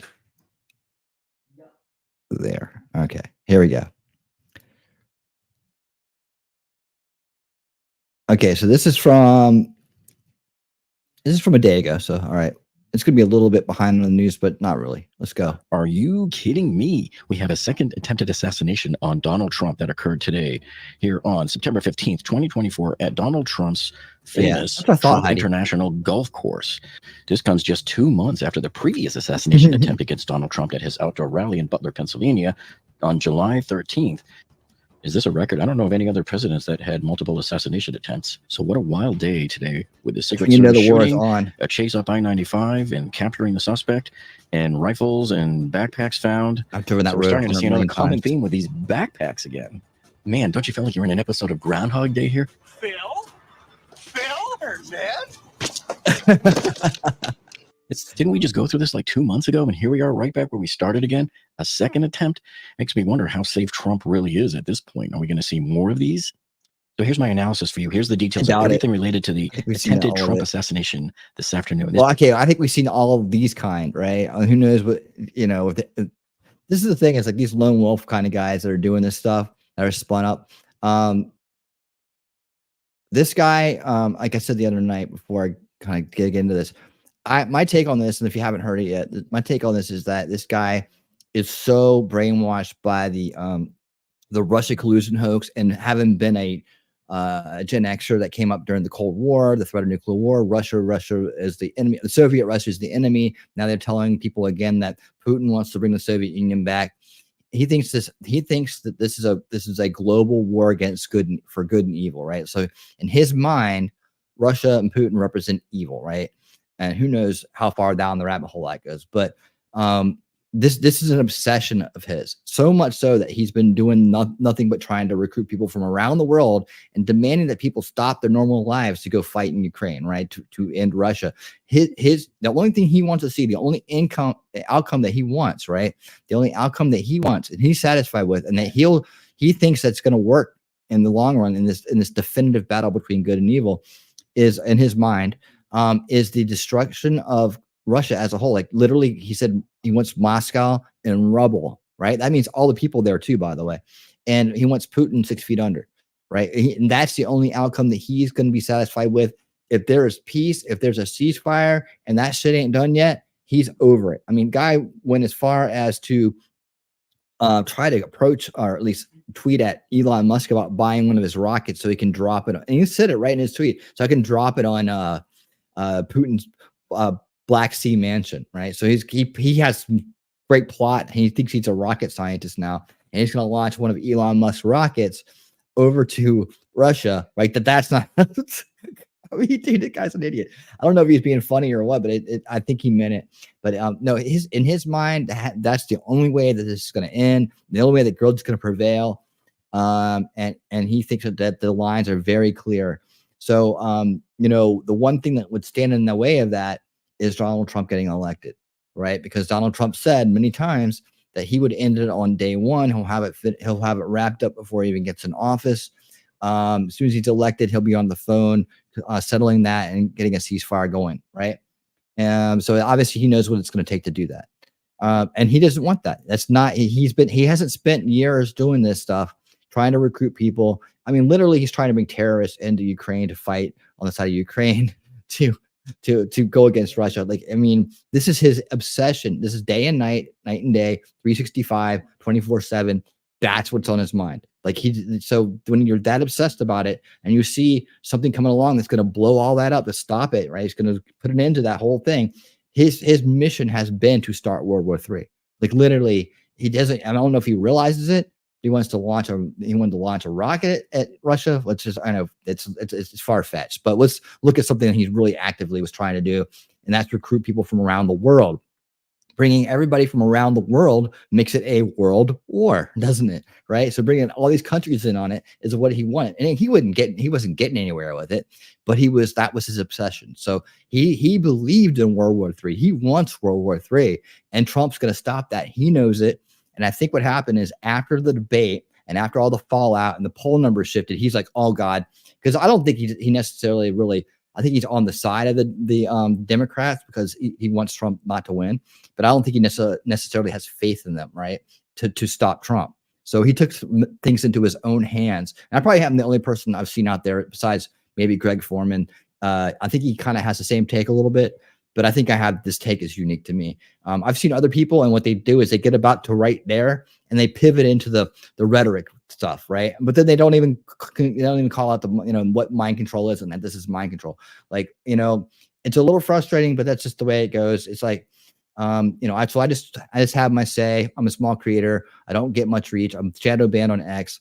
I'm shadow banned on YouTube and Rumble. I had hit and miss, right? There's certain shows that do good over there, but if I stream to YouTube at the same time I'm streaming to Rumble, I don't get the same numbers. I think it's a thing where they don't want you, or they don't. If you stream to another platform, they kind of like they don't put you as high up in their algorithm, right? There's something going on there too with that, and I get it. So whatever. But so I don't get to say this out, but I think if more people heard this take, they might be like, oh, that's true, because in his X posts, he said numerous times, like throughout these posts, Putin dead, Moscow in rubble. He said it over and over and over again. You look at his lifestyle, you look at his age, you look at everything he's doing, it all points to the Russia collusion hoax, and a lot of early indoctrination into the Soviet Union is the root of all evil, nuclear war, going to end everything. The good guys always fight the Russians. The good guys always fight and so, that's where he's at. And he's just in his old age and probably done a lot. He looks like he might've done a lot of drugs or something, drank or whatever. I don't know. He looks kind of demented, right? He's demented in a lot of ways, some kind of psychosis, some kind of something. And then you just spin this up to where he's finally got the chance to finally take out Putin in Moscow. And then this Trump guy is going to come along and on day one, stop us from doing it. No way. So he took things into his own hand. So that's what I think we're going to find out. I think he's going to actually say that himself in so many words. So we're going to keep an eye on his own words. This guy wants to speak out. I think he knows he's screwed, so he'll just say whatever he wants to, right? And we'll keep an eye on it. But it's okay, if people want to run with the violence rhetoric of the left, we need to do that anyways. I mean, they need to stop that anyways. It needs to be called out. If this is a vehicle to do it, go for it. But as far as what this guy's motivation is, remember you heard it from Winning Reality first, right? I'm telling you, this is the Russia collusion hoax, mind control, mixed in with a lifetime of believing, of growing up in the Cold War, and the threat of nuclear war at any moment. Ask any Gen Xer about that, we'll tell you. And then then Donald Trump not, getting in the way of his ultimate goal of seeing Putin dead in Moscow and rubble. Right, it's the end of Russia forever. So you can finally relax. And Russia is flattened. It's kind of like with the what the Arabs want to do to Israel. They want to wipe it off the map. He wants to wipe Russia off the map. That's his goal. That's why he's in Ukraine. That's why he does this. He's committed his life to it, and he's gone insane trying to do it. So that's my take on it.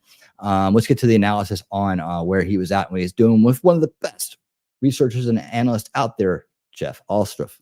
This is the second attempted assassination. Let me give you a general breakdown of the area so we can see where we're talking about. So this is mold. That I'm keeping an eye on that mold theory. I'm not going to jump the shark on anything, but I'm just going to say that the fact that he was there for 12 hours and this was supposedly a spontaneous golf outing by Trump.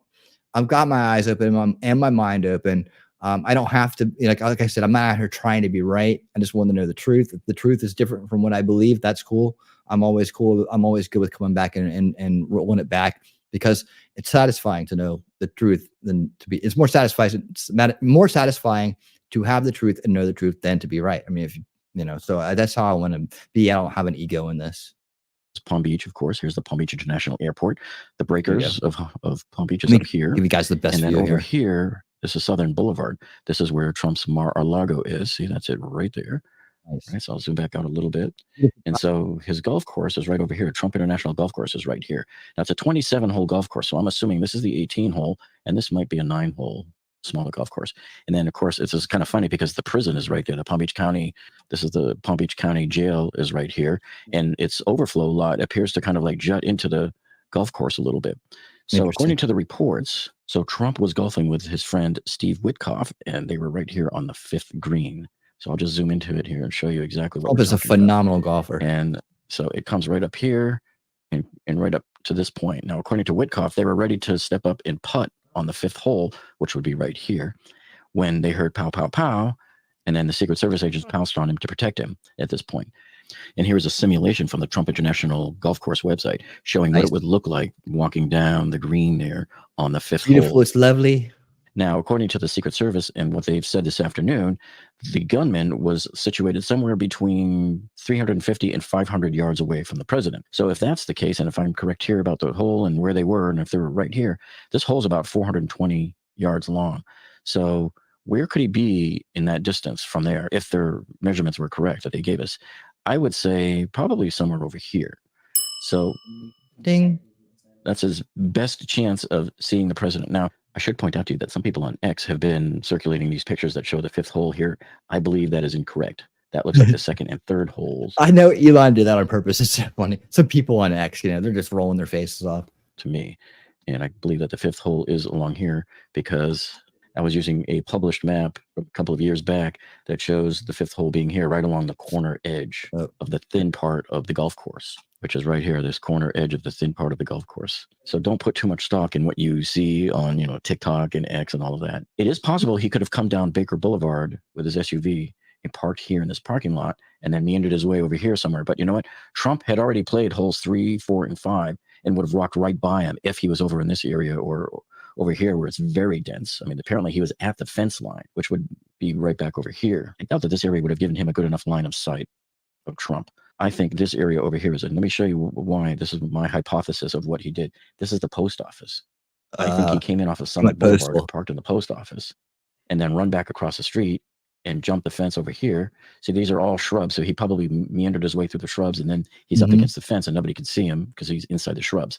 So I'll tell you why this would have been a great spot to be right here, maybe somewhere over here, because knowing that Trump is eventually going to walk down these greens here, and then this is the 6th hole putting green in this area, to me, that would be a real close shot if you can see line of sight to him right there. This is such an easy shot that even the Trump shooter up in Butler, Pennsylvania could make that shot. And then, of course, Trump would eventually be coming right by him here and then going up the 7th green here. And even if he waited till he got up to the 7th hole, you have a great line of sight to here, a great line of sight to here, and a great line of sight possibly through these trees, not sure, through these palm trees, over to Trump as he steps onto the 5th green. Yeah, but what he wouldn't- happens is as he Trump wouldn't is that going good. up the golf course. So just to give you a quick primer, if you've never seen the Trump International Golf Club before, it is one of the most opulent golf courses anywhere in the country. If you may have think you belong to a golf course, but man, you take a look at this thing here, it is the epitome of opulence. This is how the other half lives, my friends. And so look how lush all of the tropical trees are. And hey, what's he doing to my chopper? I didn't give him permission to fly my chopper. But anyway, look at the foliage around there. So you can see on most of the greens, there wouldn't be a good view for the shooter to get at Donald Trump at all there. So he must have studied those Google Maps really good to determine that somewhere between the 5th, 6th, and 7th holes would probably be a great spot. Just like I showed you earlier in this analysis, I showed you where I would position myself and why. And he was probably thinking the exact same thing. It's not rocket science, folks. And just look at these opulent buildings here, a clubhouse. Oh, yeah. And check out that waterfall there. So you can see why Trump was definitely there for some zen. Look how secluded it looks. It looks like it's your own little getaway. And it's actually right next to a prison, too. That's the irony of the whole thing right there. But what a beautiful golf course this is. And it is equally opulent inside the clubhouse, too. Check this out. He has advanced team agents that are walking around here checking the holes for anybody with a gun or anything like that.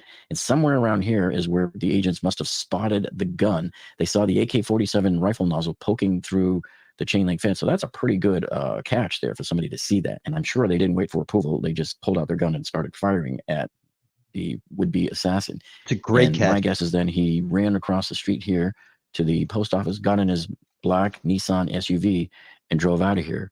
And the escape route, I think, would be he would probably come right here and go on to Summit and get onto I-95 somehow here by way of Southern Boulevard. So this is my hypothesis because we do know that they captured him northbound on I-95. So let me know down in the comments what you think, because I don't know of any other plausible location that the gunman would have been. If everything is correct here and everything lines up and this is the 5th hole and Trump was indeed right here at the 5th hole and they said the gunman was a few hundred yards away, like between 300 and 500 yards away, then this really is the plausible area where the gunman might have been. And I doubt that he would have been anywhere on this side because it's such a busy road and there likely would have been a police car or two over there.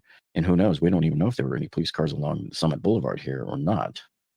We do know that there was probably some over here at the main entrance. But either way, a witness had seen him running away from the golf course and get into a black Nissan SUV.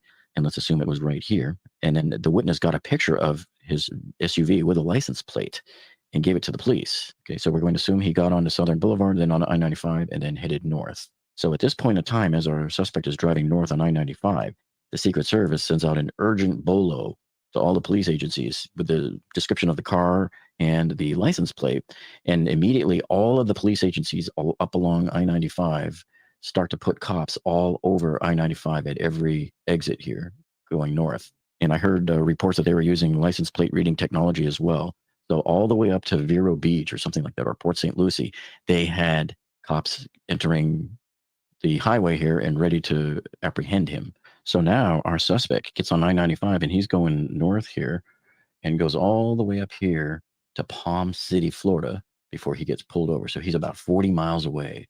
So let's take a look at where this is. This should be right at State Road 714 and I-95. So they had all of this blocked off. The cops had this entire area blocked off. You couldn't go north on I-95 there. And here's the scene from the Florida Department of Transportation cameras there. This is where they captured him. Now, I'm not sure which vehicle is his. Well, they'll come back to it in a second. So this shows the entrance ramp, or I guess they were blocking it off, and the action's right up here where the cursor is. Yeah, there it is. So we know it was a black Nissan. Then the Martin County Sheriff's Office posted these two photos from the scene, and there you can see the black Nissan SUV that was pulled over. And they captured him without incident, and he was very calm when they captured him, like he knew it was coming. And dang, I'm a genius, folks. This is why you subscribe to this channel, for my great detective work and engineering and trying to figure out how things got the way they are. So look at this picture. This is where they taped off the area where they found his gun.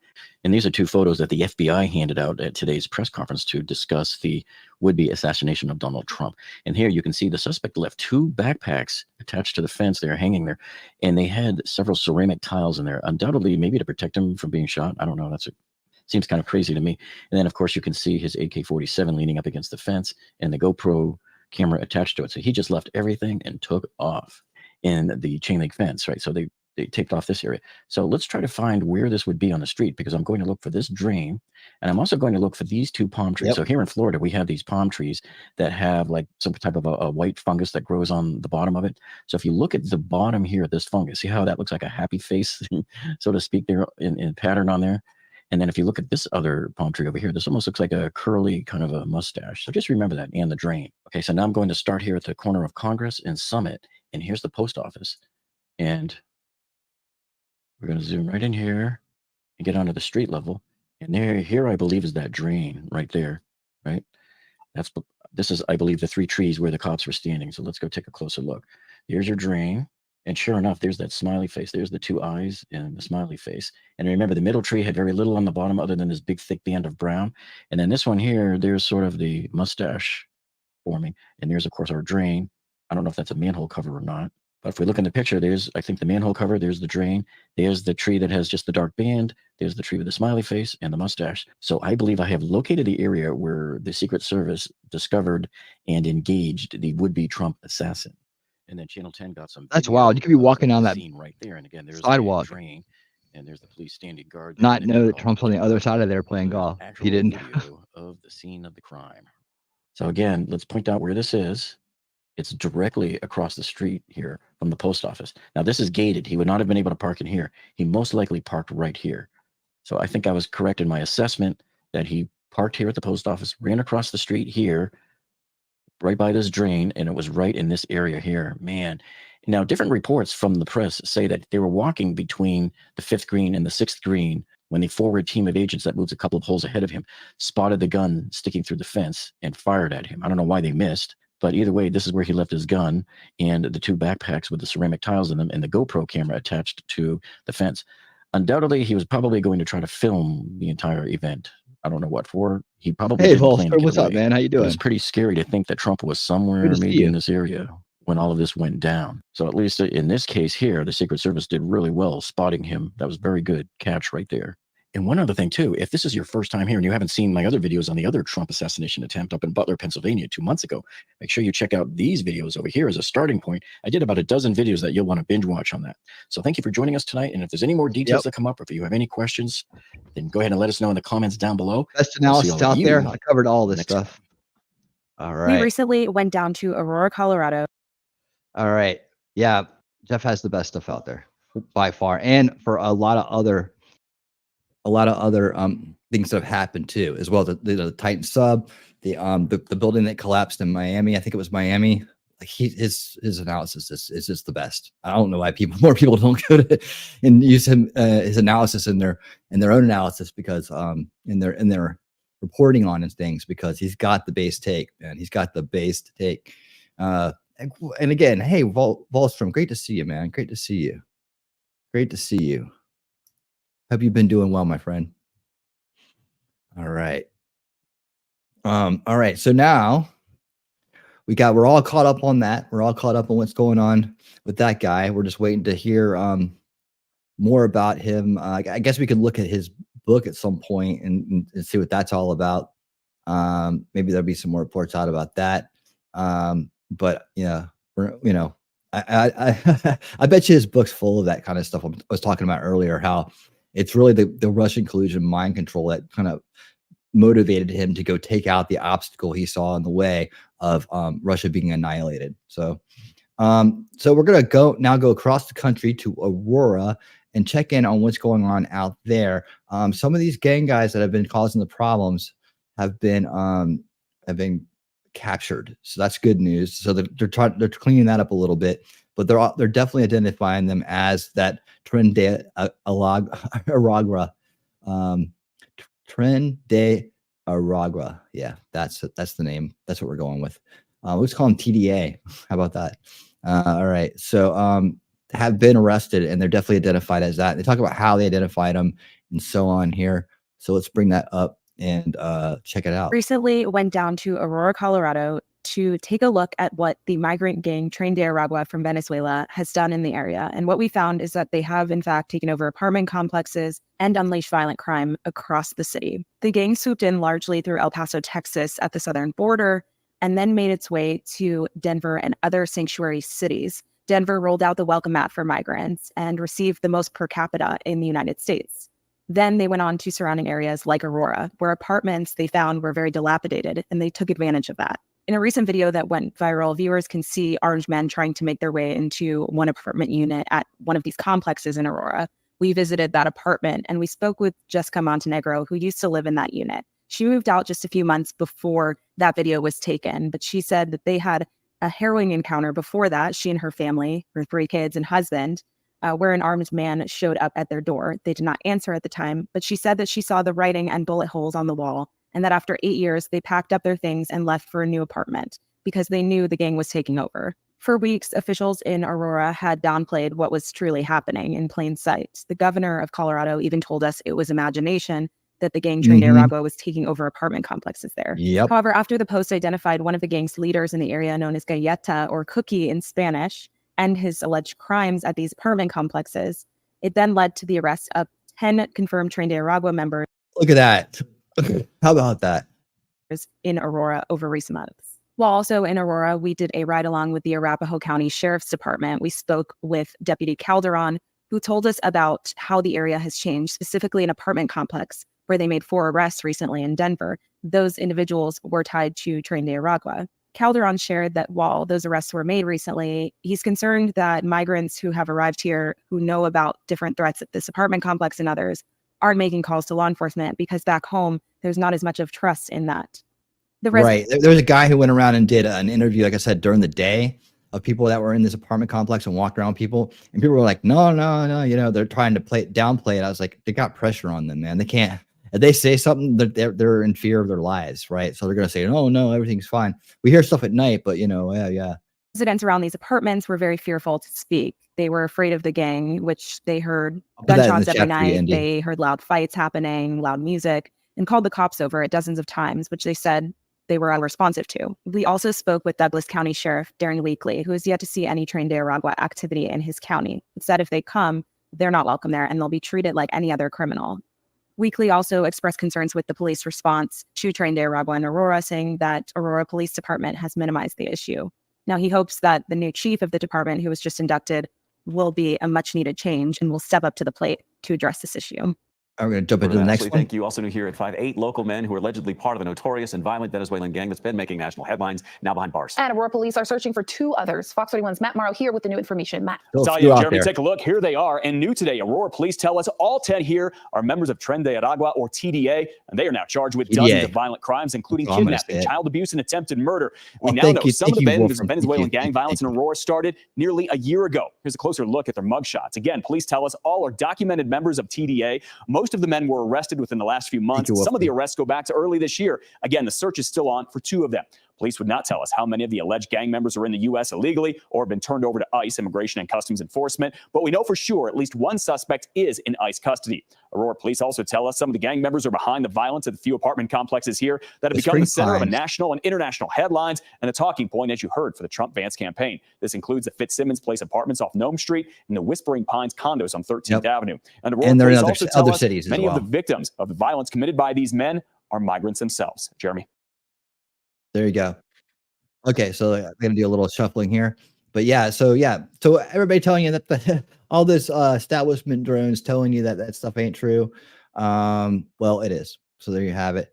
I want to, let's see. We got a couple New York City ones coming up. Let's see where we at on time. Okay.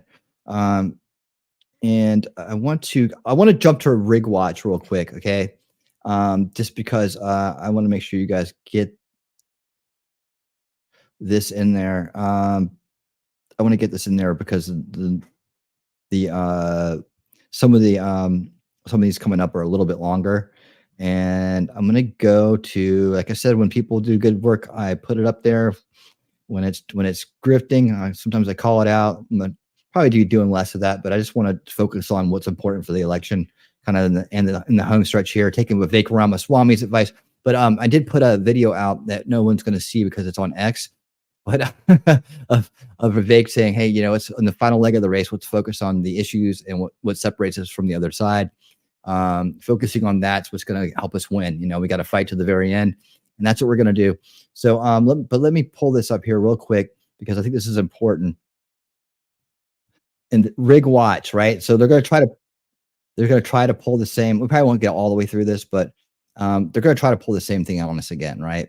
They're going to try to do this again. I don't know what the countermeasures are that are in place, but they're going to try to do it again.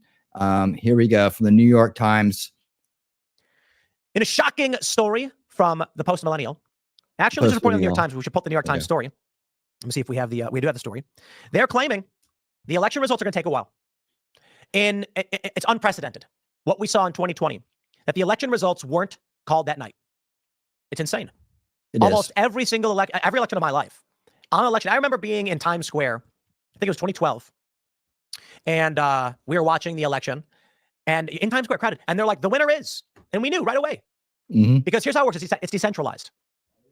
A precinct. Okay, so yeah, before he goes into his explanation, the reason why it's different now, right, is because they thought in 2016 that the old way was going to work, right? They had always had the false left paradigm rolling, so they had no problem, settling the election that night because they already know who their, whose turn it was going to be to go in, right? Again, the illusion of choice, but they had ways to, and I really think that basically until 2016 we didn't see a real election. I mean, that's my thoughts on it. People can debate me on that, but the false left right paradigm was apparent. I've said it many, many times.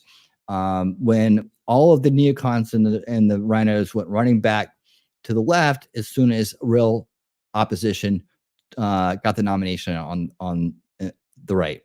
And that's what we saw. That's what it's been about. It's been about busting that paradigm down so that we have a real choice, and then trying to put someone who isn't part of this corrupt establishment in so that they can undo the damage and hopefully set us on a new course, right? And drain the swamp, right? Remove the corruption, which hopefully this is what's going to happen in just a few short months. But I think that's what the difference is now. Like, so in 2020, after 2016 didn't work out for them, they went with the lawfare, they went with the smear campaigns, they went with the fake, impeachments. They did everything they could, right? That's why you see things heat up, and that's why you see now that people can't disagree on candidates anymore. It's either you're with the establishment or you're against it, right? So if you're with the establishment, you're there with the Democrats now. Firmly, that's where they sit with all their little Cheneys and McCains and Bushes and all the people that the left used to hate on their team now. So if you ever wanted any proof that it was a false left right paradigm, that's it. I mean, I don't know if you can get it any better than that, but so that's why now the new strategy is to keep counting out the election, keep an eye on the numbers to know how many ballots of stuff in there, how many and how to flip the script, right? And that's what that movie, again, the documentary Let My People Go, you got to see it. It explains everything I'm talking about right now. If you haven't seen it, definitely see it. You don't have to watch it with me, but please watch it. If you want to watch it with me, it's pinned to the top of my Rumble profile. Please, please, please watch it. You will be amazed, and we need to know this information right now. In fact, I'm almost considering rewatching it, but although I've already, watched it with everybody. But if I had a lot of new people coming in, I would rewatch it. I think since we've already seen it, I'll just promote it as much as I can right now. So you guys are going to hear me say this a few more times before the election. But anyways, let's let Tim give you his take. He doesn't quite see the false left right paradigm the way I do. I mean, I don't know if he even recognizes it, but that's okay. I've been doing this longer than he has. So there you go. Let's go. Counts their votes. And there you go. 751 for Obama and 229 for Mitt Romney. Click. And that number appears. A spreadsheet, not really, it's a program, but adds it all up very easily. And then you have the total number. And they go, that's it. Aside from any errors, it's rather granular and decentralized and fast. Now, all of a sudden, since 2020, well, we're not going to count the votes right away. They're going to come in through the mail, and we don't know. So we won't tell you who won. That is an absurdity, and it is insane. The New York Times says, hey, they've created excuses to do that, right? So that's creating the excuse to keep counting, so they can keep an eye on how many they need in battleground states to flip it like they did in 2020. That's not legitimate at all. Not a fair way to do it. It's a rigged game. We have to unrig it. Trump. Once again, election results could take a while. No. New law. We should have a law that says you have election day. By midnight, the votes must be counted. Done. End of story. Bye. You have from 12 in the morning. So if you want to do mail-in votes, you got 12:01 a.m. Okay, Yes. you got Gotta do 11:59. it. The ballots should be in, and then right at midnight, you got 24 hours. 24 hours. Start counting. You can do it. Why not? Count them all then. Count them all. I mean, honestly, I think You know, and in a lot of states they do that. A lot of states they can get it done. Some about these battleground states though, where they have to rig the game in order to win because their ideas aren't popular, and they fake their support. They fake their popularity. You know, it's a big smoke and mirrors game for that side, the establishment. We are at the tipping point, but they have the reins of power in so many different places that they can kind of fabricate that the tipping point hasn't happened yet, right? So I think we have hit the tipping point. It's just them holding back the dam right now with their ability to control information, language, and control polling and votes. And we have to like slowly just start to tear down their rigged game, right? So calling it out's the first step. no mail-in voting. It should be in person. Ballots should be blank. You have to know who you're voting for, but that's just me. More Americans are using mail-in ballots, which takes longer to count than those cast in person. Well, there is truth in the general sense. You vote in person on a machine or a piece of paper goes through. They can pick up the paper and say Trump. You know, they click a thing, click Trump, click Harris, Trump, Harris, Trump, Harris, whatever. With mail-in votes, they look at the signature, tear them open, pull the ballot out. That adds more work. But I think it's all shenanigans. The New York Times says the host of election night parties may want to book a room for more than just one night. For the second straight presidential election, it's becoming increasingly likely that there will be no clear and immediate winner on election night, and that early returns could give a false impression of who will ultimately prevail. I've heard that Large before, swaths haven't we? of Americans have changed their voting habits in recent years, relying increasingly on mail-in ballots, which take more time to count than those cast in person. States with prolonged vote counting processes, such as Arizona, have become I love this, have become suddenly competitive. How about and the that? race between Vice President Kamala Harris and former President Trump are extremely close. If a winner is not declared on election night, it will not necessarily point to failures in the process. More likely, it will be a result of the intense security measures required for counting mail-in ballots. Excuses. Election officials across the country are trying to telegraph to voters that waiting long hours or even days for a result is not unexpected in a close election. They are eager to counter conspiracy theorists who may seize on the uncertainty as evidence of fraud or malfeasance. Right. Right. My friends, this is not news. This is not a news story. This is propaganda. Agreed. This is priming. There is no reason the New York Times has to tell people this. They are priming you for what is to come. Here's news. We agree. Election official says election results may take longer than expected with a high percentage of mail-in votes being requested. That's news. This is Nick Corasaniti of the New York Times writing an opinion piece about what he thinks may happen. Now I have a question. Does it say opinion anywhere on here? Oh, it doesn't. Nowhere does it say opinion. So why is he writing it? Just like in 2019 and 2020. 2020, they were calling it the Red Mirage. They said, you're going to see Trump win, but wait, because then they're going to count mail-in votes and Biden will win. That's them showing their hand. You know they're up to something. So keep an eye out for these type of articles and this type of language coming out of different establishment sources, right? Then you know that's going to happen. That's why you have to make sure that it doesn't. I don't know what they have in plan. I don't know what they have in store. I don't know how they're going to do it. I don't know that it's smart to show the hand before it happens, but I would sure like a little bit of assurance. I really would. What? Well, yeah, because mail-in votes are going to favor Democrats. So that means that even if Trump wins on election night, Biden wins. Seems a little odd, doesn't it? Yep. And for that reason, I believe it should be illegal. Let me tell you. The Democrats are going to claim, but mail-in votes make it easier and more accessible for people who can't vote. Don't care. Voting was never meant to be easy or accessible. Nope. Within certain reason. Accessible in that you should be able to get into the building and cast your vote. Sure. Yes. So there's got to be, a flat entrance or a wheelchair ramp. I'm okay with that. Maybe an elevator or a chair lift. I'm saying voting is your responsibility. We will accommodate you in a way that is reasonable. I think ballots should be blank. The idea that we're going to give people a list of who they can choose from is stupid because it's not an exhaustive list. You write down the name of the person. If you get it wrong, it's your fault. Now, the game is this. We're going to mail you a ballot, and then we're going to go collect them. But these people didn't want to vote in the first place. We're getting the opinions of people who don't care. A system cannot survive if it is run based off the opinions of people who don't care about the system. It is a fail-safe mechanism to make sure that only those who truly care enough to go vote. Additionally, voting day should be a holiday. Everyone should get a paid day off on voting day. I mean, there's always a challenge with being an employer. The idea the government's going to tell you have to pay people for this day or whatever.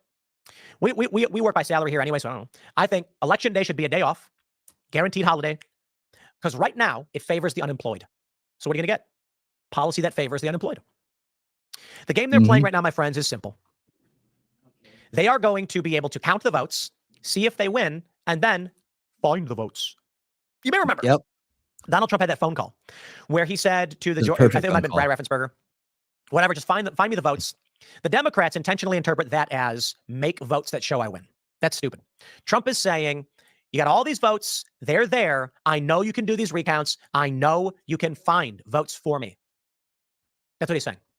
I don't think it was good for Trump to say. Not at all. He's not saying fabricate votes. He's saying find more Trump votes. They're out there. And I believe we did. There were like USB drives with digital, from electronic machines that contained votes for Trump, and some numbers got flipped. Ultimately, not enough. Either way, I don't think Trump should be saying these things or whatever in an election, whatever. It's fine. The point is this. Democrats literally do it. So what happens. With all these mail-in votes coming in, and with signature verification being now lax, this should not be legal. When the votes are by midnight, whatever that number is, we are done counting. If you don't report your votes, too bad. Oh, I know. There's still problems there.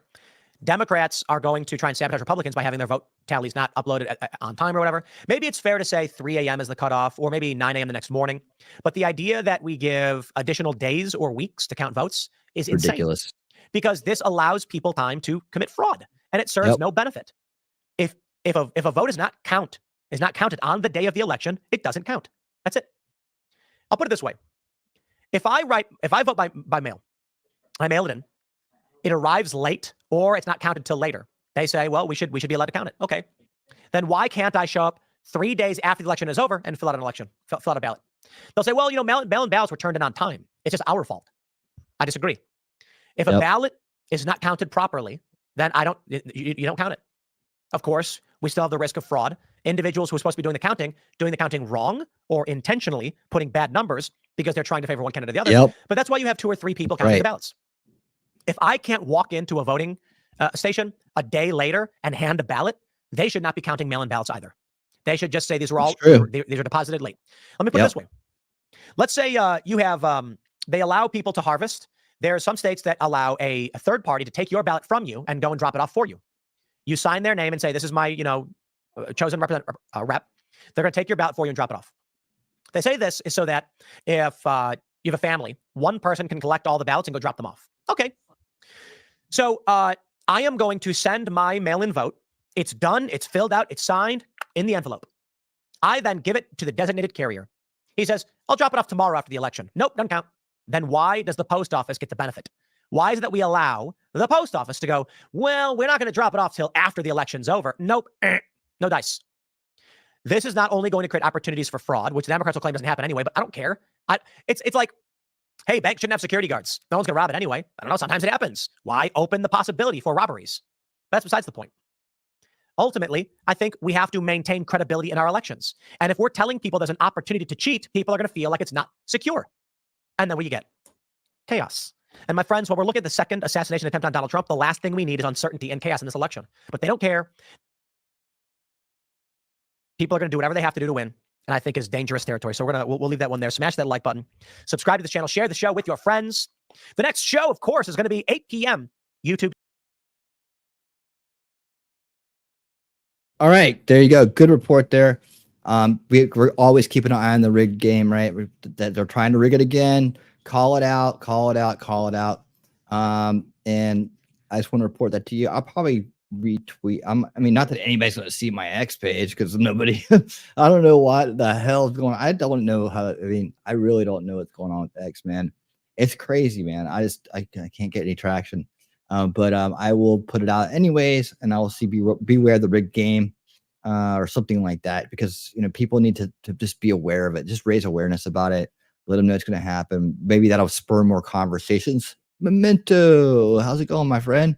That'll spur more conversations about it. Get it in the news cycle. Get it in, get the narrative to include that as well, instead of like weird offshoots of speculation. Let's talk about things that are really happening, and let's talk about things that are going to affect this election. That's the goal at hand. That's the goal that we have to accomplish here. All right. Memento, how you doing, man? How you doing? You have a good night? I hope you're doing well. I almost want to save this for Thursday. I think that's the way we're gonna do it. Let's see what else I got. I do want to so we're back on this. So I have let me see. All right, let me see. Where's that story at?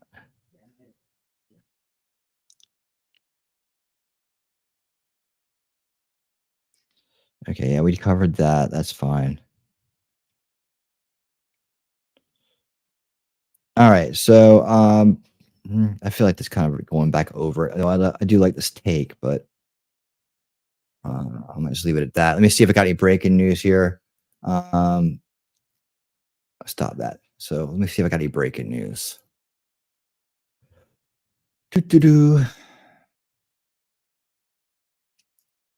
How you guys doing out there, man? So, Sir Franks, what's up? Actually, I was the wrong screen, didn't I? All right.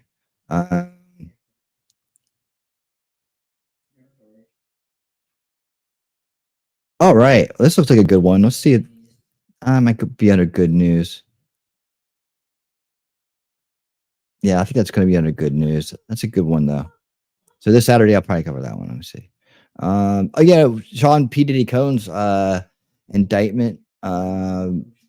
He has been indicted and 14 counts, 14-page indictment. Okay. That's happening. So, another unsavory person getting caught for doing unsavory things and using money and power against people to do very, very distasteful things. And then put out really shitty music. Put out really bad music too at the same time. Just totally ruining music.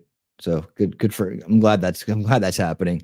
T-Rex trucking and more. So does anyone want to talk about the elephant in the room, about the perfect timing of the P. Diddy thing right after the second tip on Trump's life?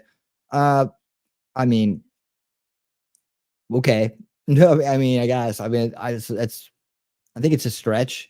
But it things happen like that, don't they?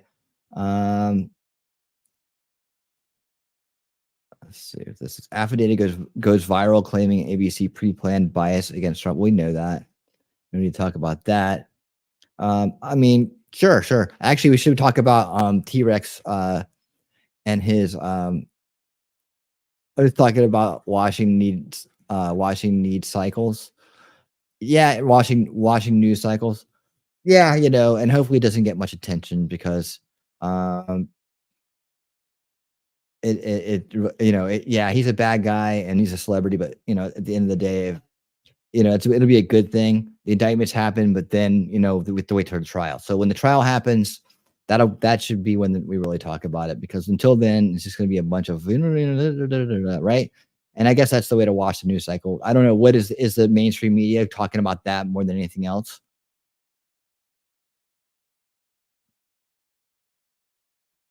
Oh, here we go. We can talk about this real quick. You guys want to see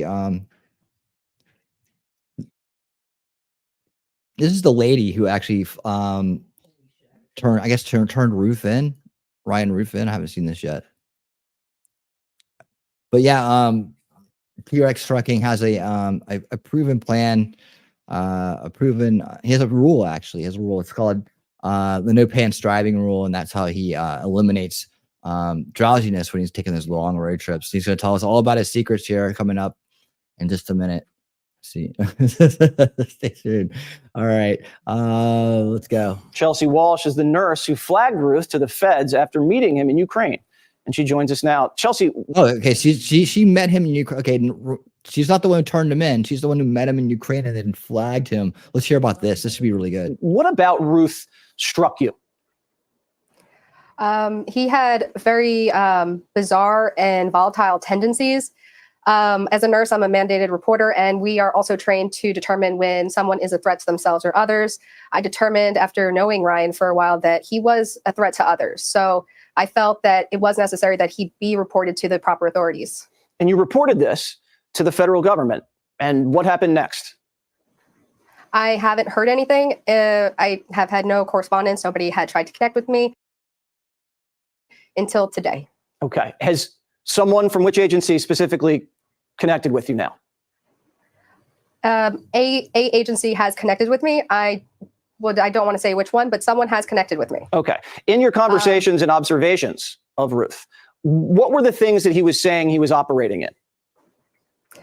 Ryan got involved with the humanitarian side as well as the military side. He got involved with things that he shouldn't have been involved with. He was able to con members in the Ukrainian military. He was able to con charities. He was a good con artist. He was calculated, but he was also very volatile and sporadic. He got into just about everything: drones, weapons, humanitarian aid. He got involved in things he shouldn't have been involved with because he didn't have a background in any of this. How was he able to con the Ukrainian military? That you'll have to ask him. Okay, I will. And tell me about your meeting with him. When you said you felt he was a danger, did you feel like you were in danger? Yes, it got to a point where I ended up leaving Ukraine early on my first visit there because of Ryan. And I felt that I was in danger after a conversation that I had with him that I don't really want to go into right now. But he was one of the reasons I left Ukraine, because I felt that I was in jeopardy by staying there and he was around. Did he ever talk about assassinations? All the time. He wanted to kill most world leaders. I don't remember. It's been over 2 years since I was with him, but I definitely remember he always talked about wanting to kill Putin, Kim Jong-un. He developed plans. He talked about Biden and Trump, but I can't remember. It's been over 2 years since I heard those conversations. I can't remember exactly what he said. But all right, so there's some interesting stuff right there, guys. He wanted to take out world leaders. Anybody who was in that range of dictator, right? Who he viewed as a dictator. But yeah, Putin. He said he want to take out Putin, Kim Jong-un, others. But that would have put him outside the democratic rhetoric. That's why I think that I'm on point when I'm talking about it was like this other thing for him, and that he wanted world war. Maybe he was an accelerationist, right? So in that he would want to accelerate things, and he couldn't let anybody bring peace. So he would be anti-peace. He saw that these wars needed to happen, and certain countries and certain people needed to go. And I'm sticking by this now. In fact, this even makes me more confident that I'm on the right track about this. he did speak frequently about harming world leaders. All right. Well, we're glad that you reported this, and we're glad finally there's been some follow-up. Chelsea, thank you so much. You're a very brave nurse. Thank you very much. That was key. Wow, what a great find right there. That was a key find. So yeah, I think we got this, man. I think we got this. Let me see what else is up there. Let me see. Did this guy respond to me? Nope. Okay. I don't know what's going on, and I'm looking at. Hey, T-Rex, you're here, right? You still here, T-Rex? Let me see. Tony G, what's up? How you doing, man? Good to see you. How you been? What's been going on? What's going on?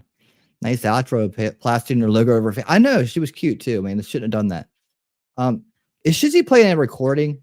Or is he actually really doing a stream? Because it looks like I looked at the stream itself. It said it was started on July 13th or September 13th. That was a long time ago.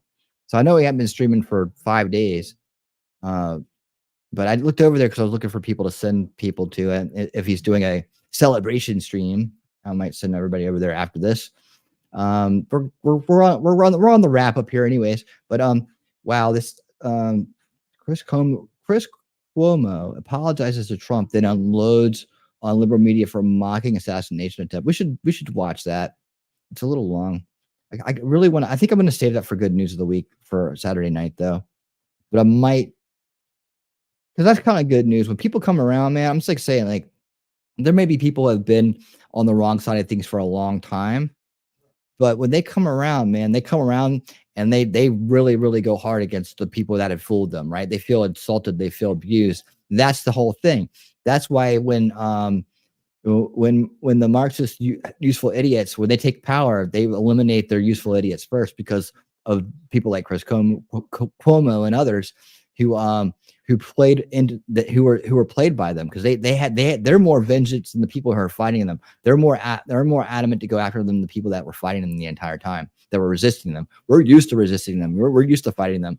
But when the people that have been their useful idiots for years and years and years and fell, I mean, they're going through these moments of clarity one after the other. They're starting to realize all the things they were tricked into doing and saying.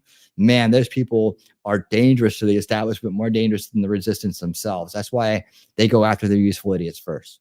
That's the whole key behind that, right? And Chris Cuomo is kind of showing us what that's all about right now. If what that report is saying is true, we'll find out Saturday night. I'll probably show that for good news of the week, because that is good news. Let's see, anything a little short little thing here I might want to play before we get out of here. We're coming up. We got about 10 minutes left. Let's just chat. I'll show you. Actually, you know what I'm going to do?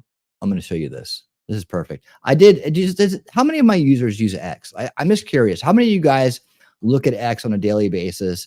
You have X accounts. I know that, if you have an X account, I'll follow you back. But I mean, I'm just curious about, in my crowd, how many people think that, go on there and look. I wouldn't recommend it, but I'm just wondering how many people in my crowd actually go out there and use it. And if you do you actually see any of my posts coming through? Just let me know in the chat how many of you guys use it. I can put a poll out if you want. We got about 14 people watching right now.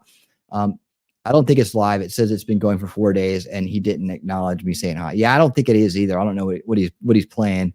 I'll have to hit him up later and find out what his strategy is about that. Old shizzy whiznut. To figure out what that is all about. But let me pull this up real quick. I'm going to pull up my X page. Just let me know in the chat if you're listening and you can get to a keyboard or your phone or whatever. Just let me know. Yes, Che Guevara found out with Castro. Yeah, right. But let me just show you. Literally, I think I'm up to 499 now. I lost 3 or something over the last day. Probably bots. But see, there we are streaming. Inception. Look, Inception. All right. But yeah, this is the video. I've been trying to make little short videos and put them out to see if it changes anything. But look, I put out it seems like only T3 and Badass Grandma, that's Suzanne, see me on X. But I put out this question the other day. We hear it all the time. So tell me, what does on the radar mean to you? And it's one of those posts you think that it's going to get some traction, right? Nobody's, the 53 people kind of, I guess they impressioned it, it was in their feed.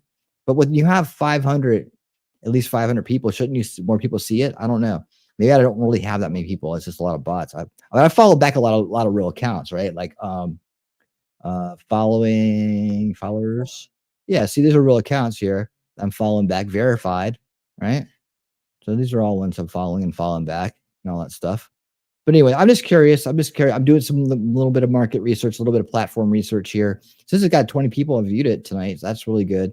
But let's listen to what Vivek has to say here about what we should be focusing on here in the final leg of the race. I think this is great advice.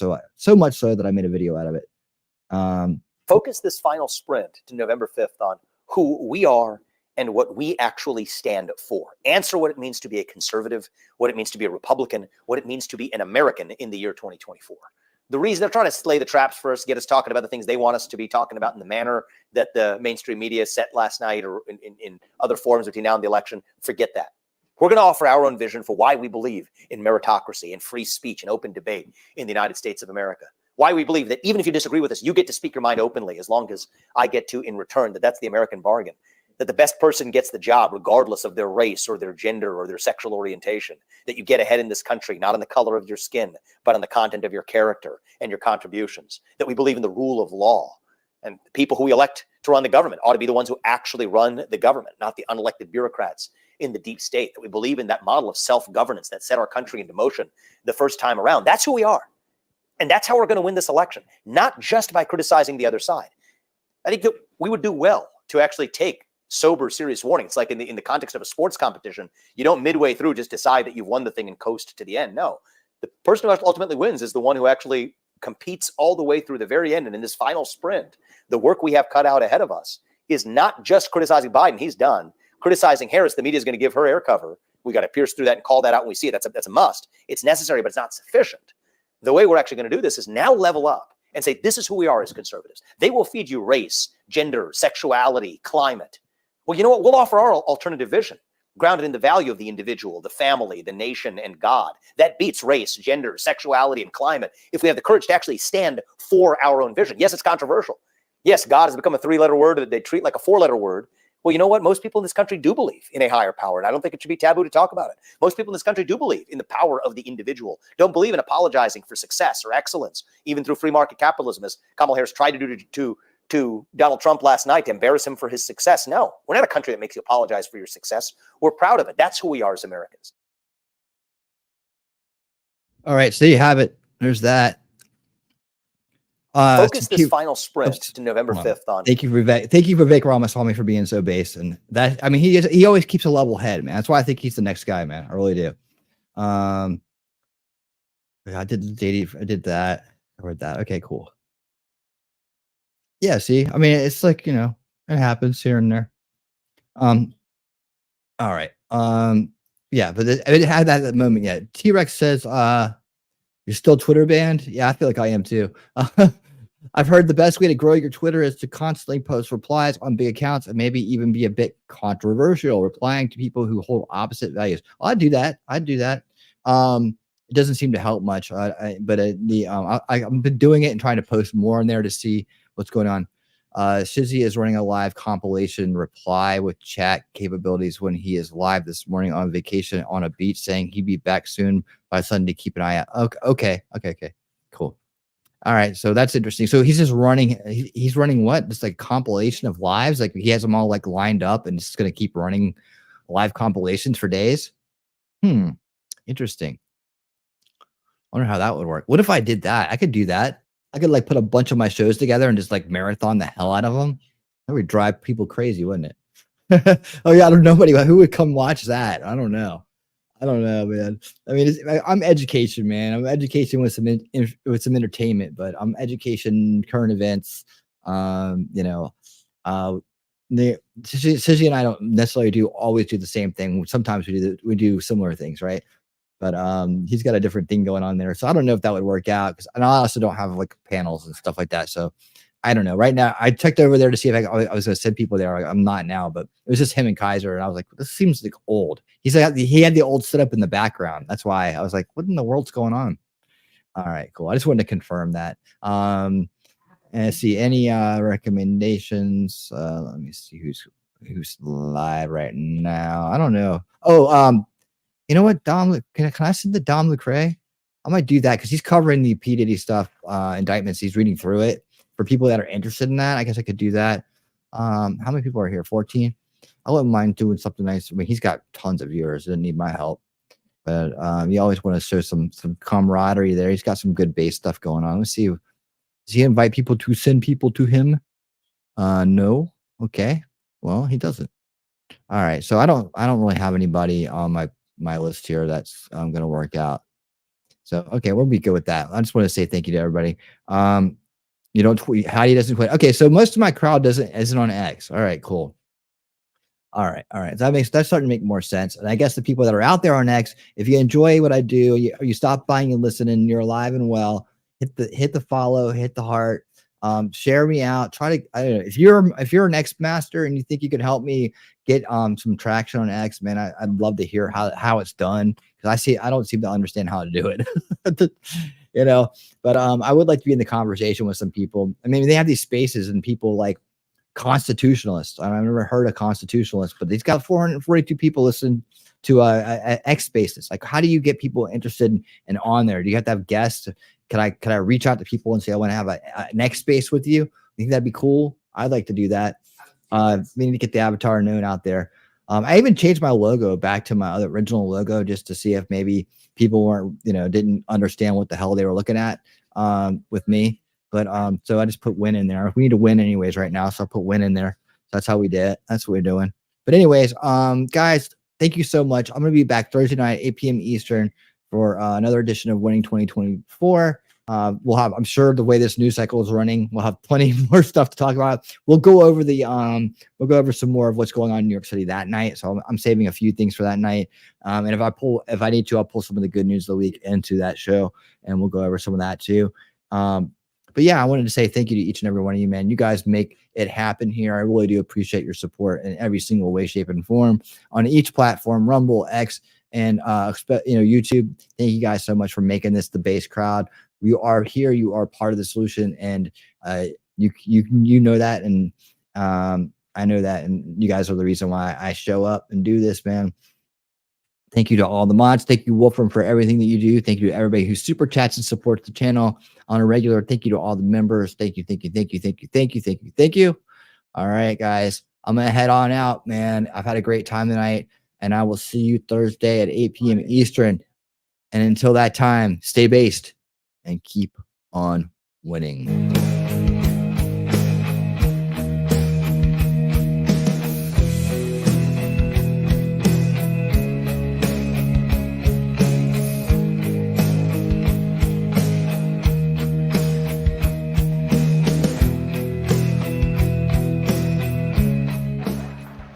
I'm going to leave you with this one final message.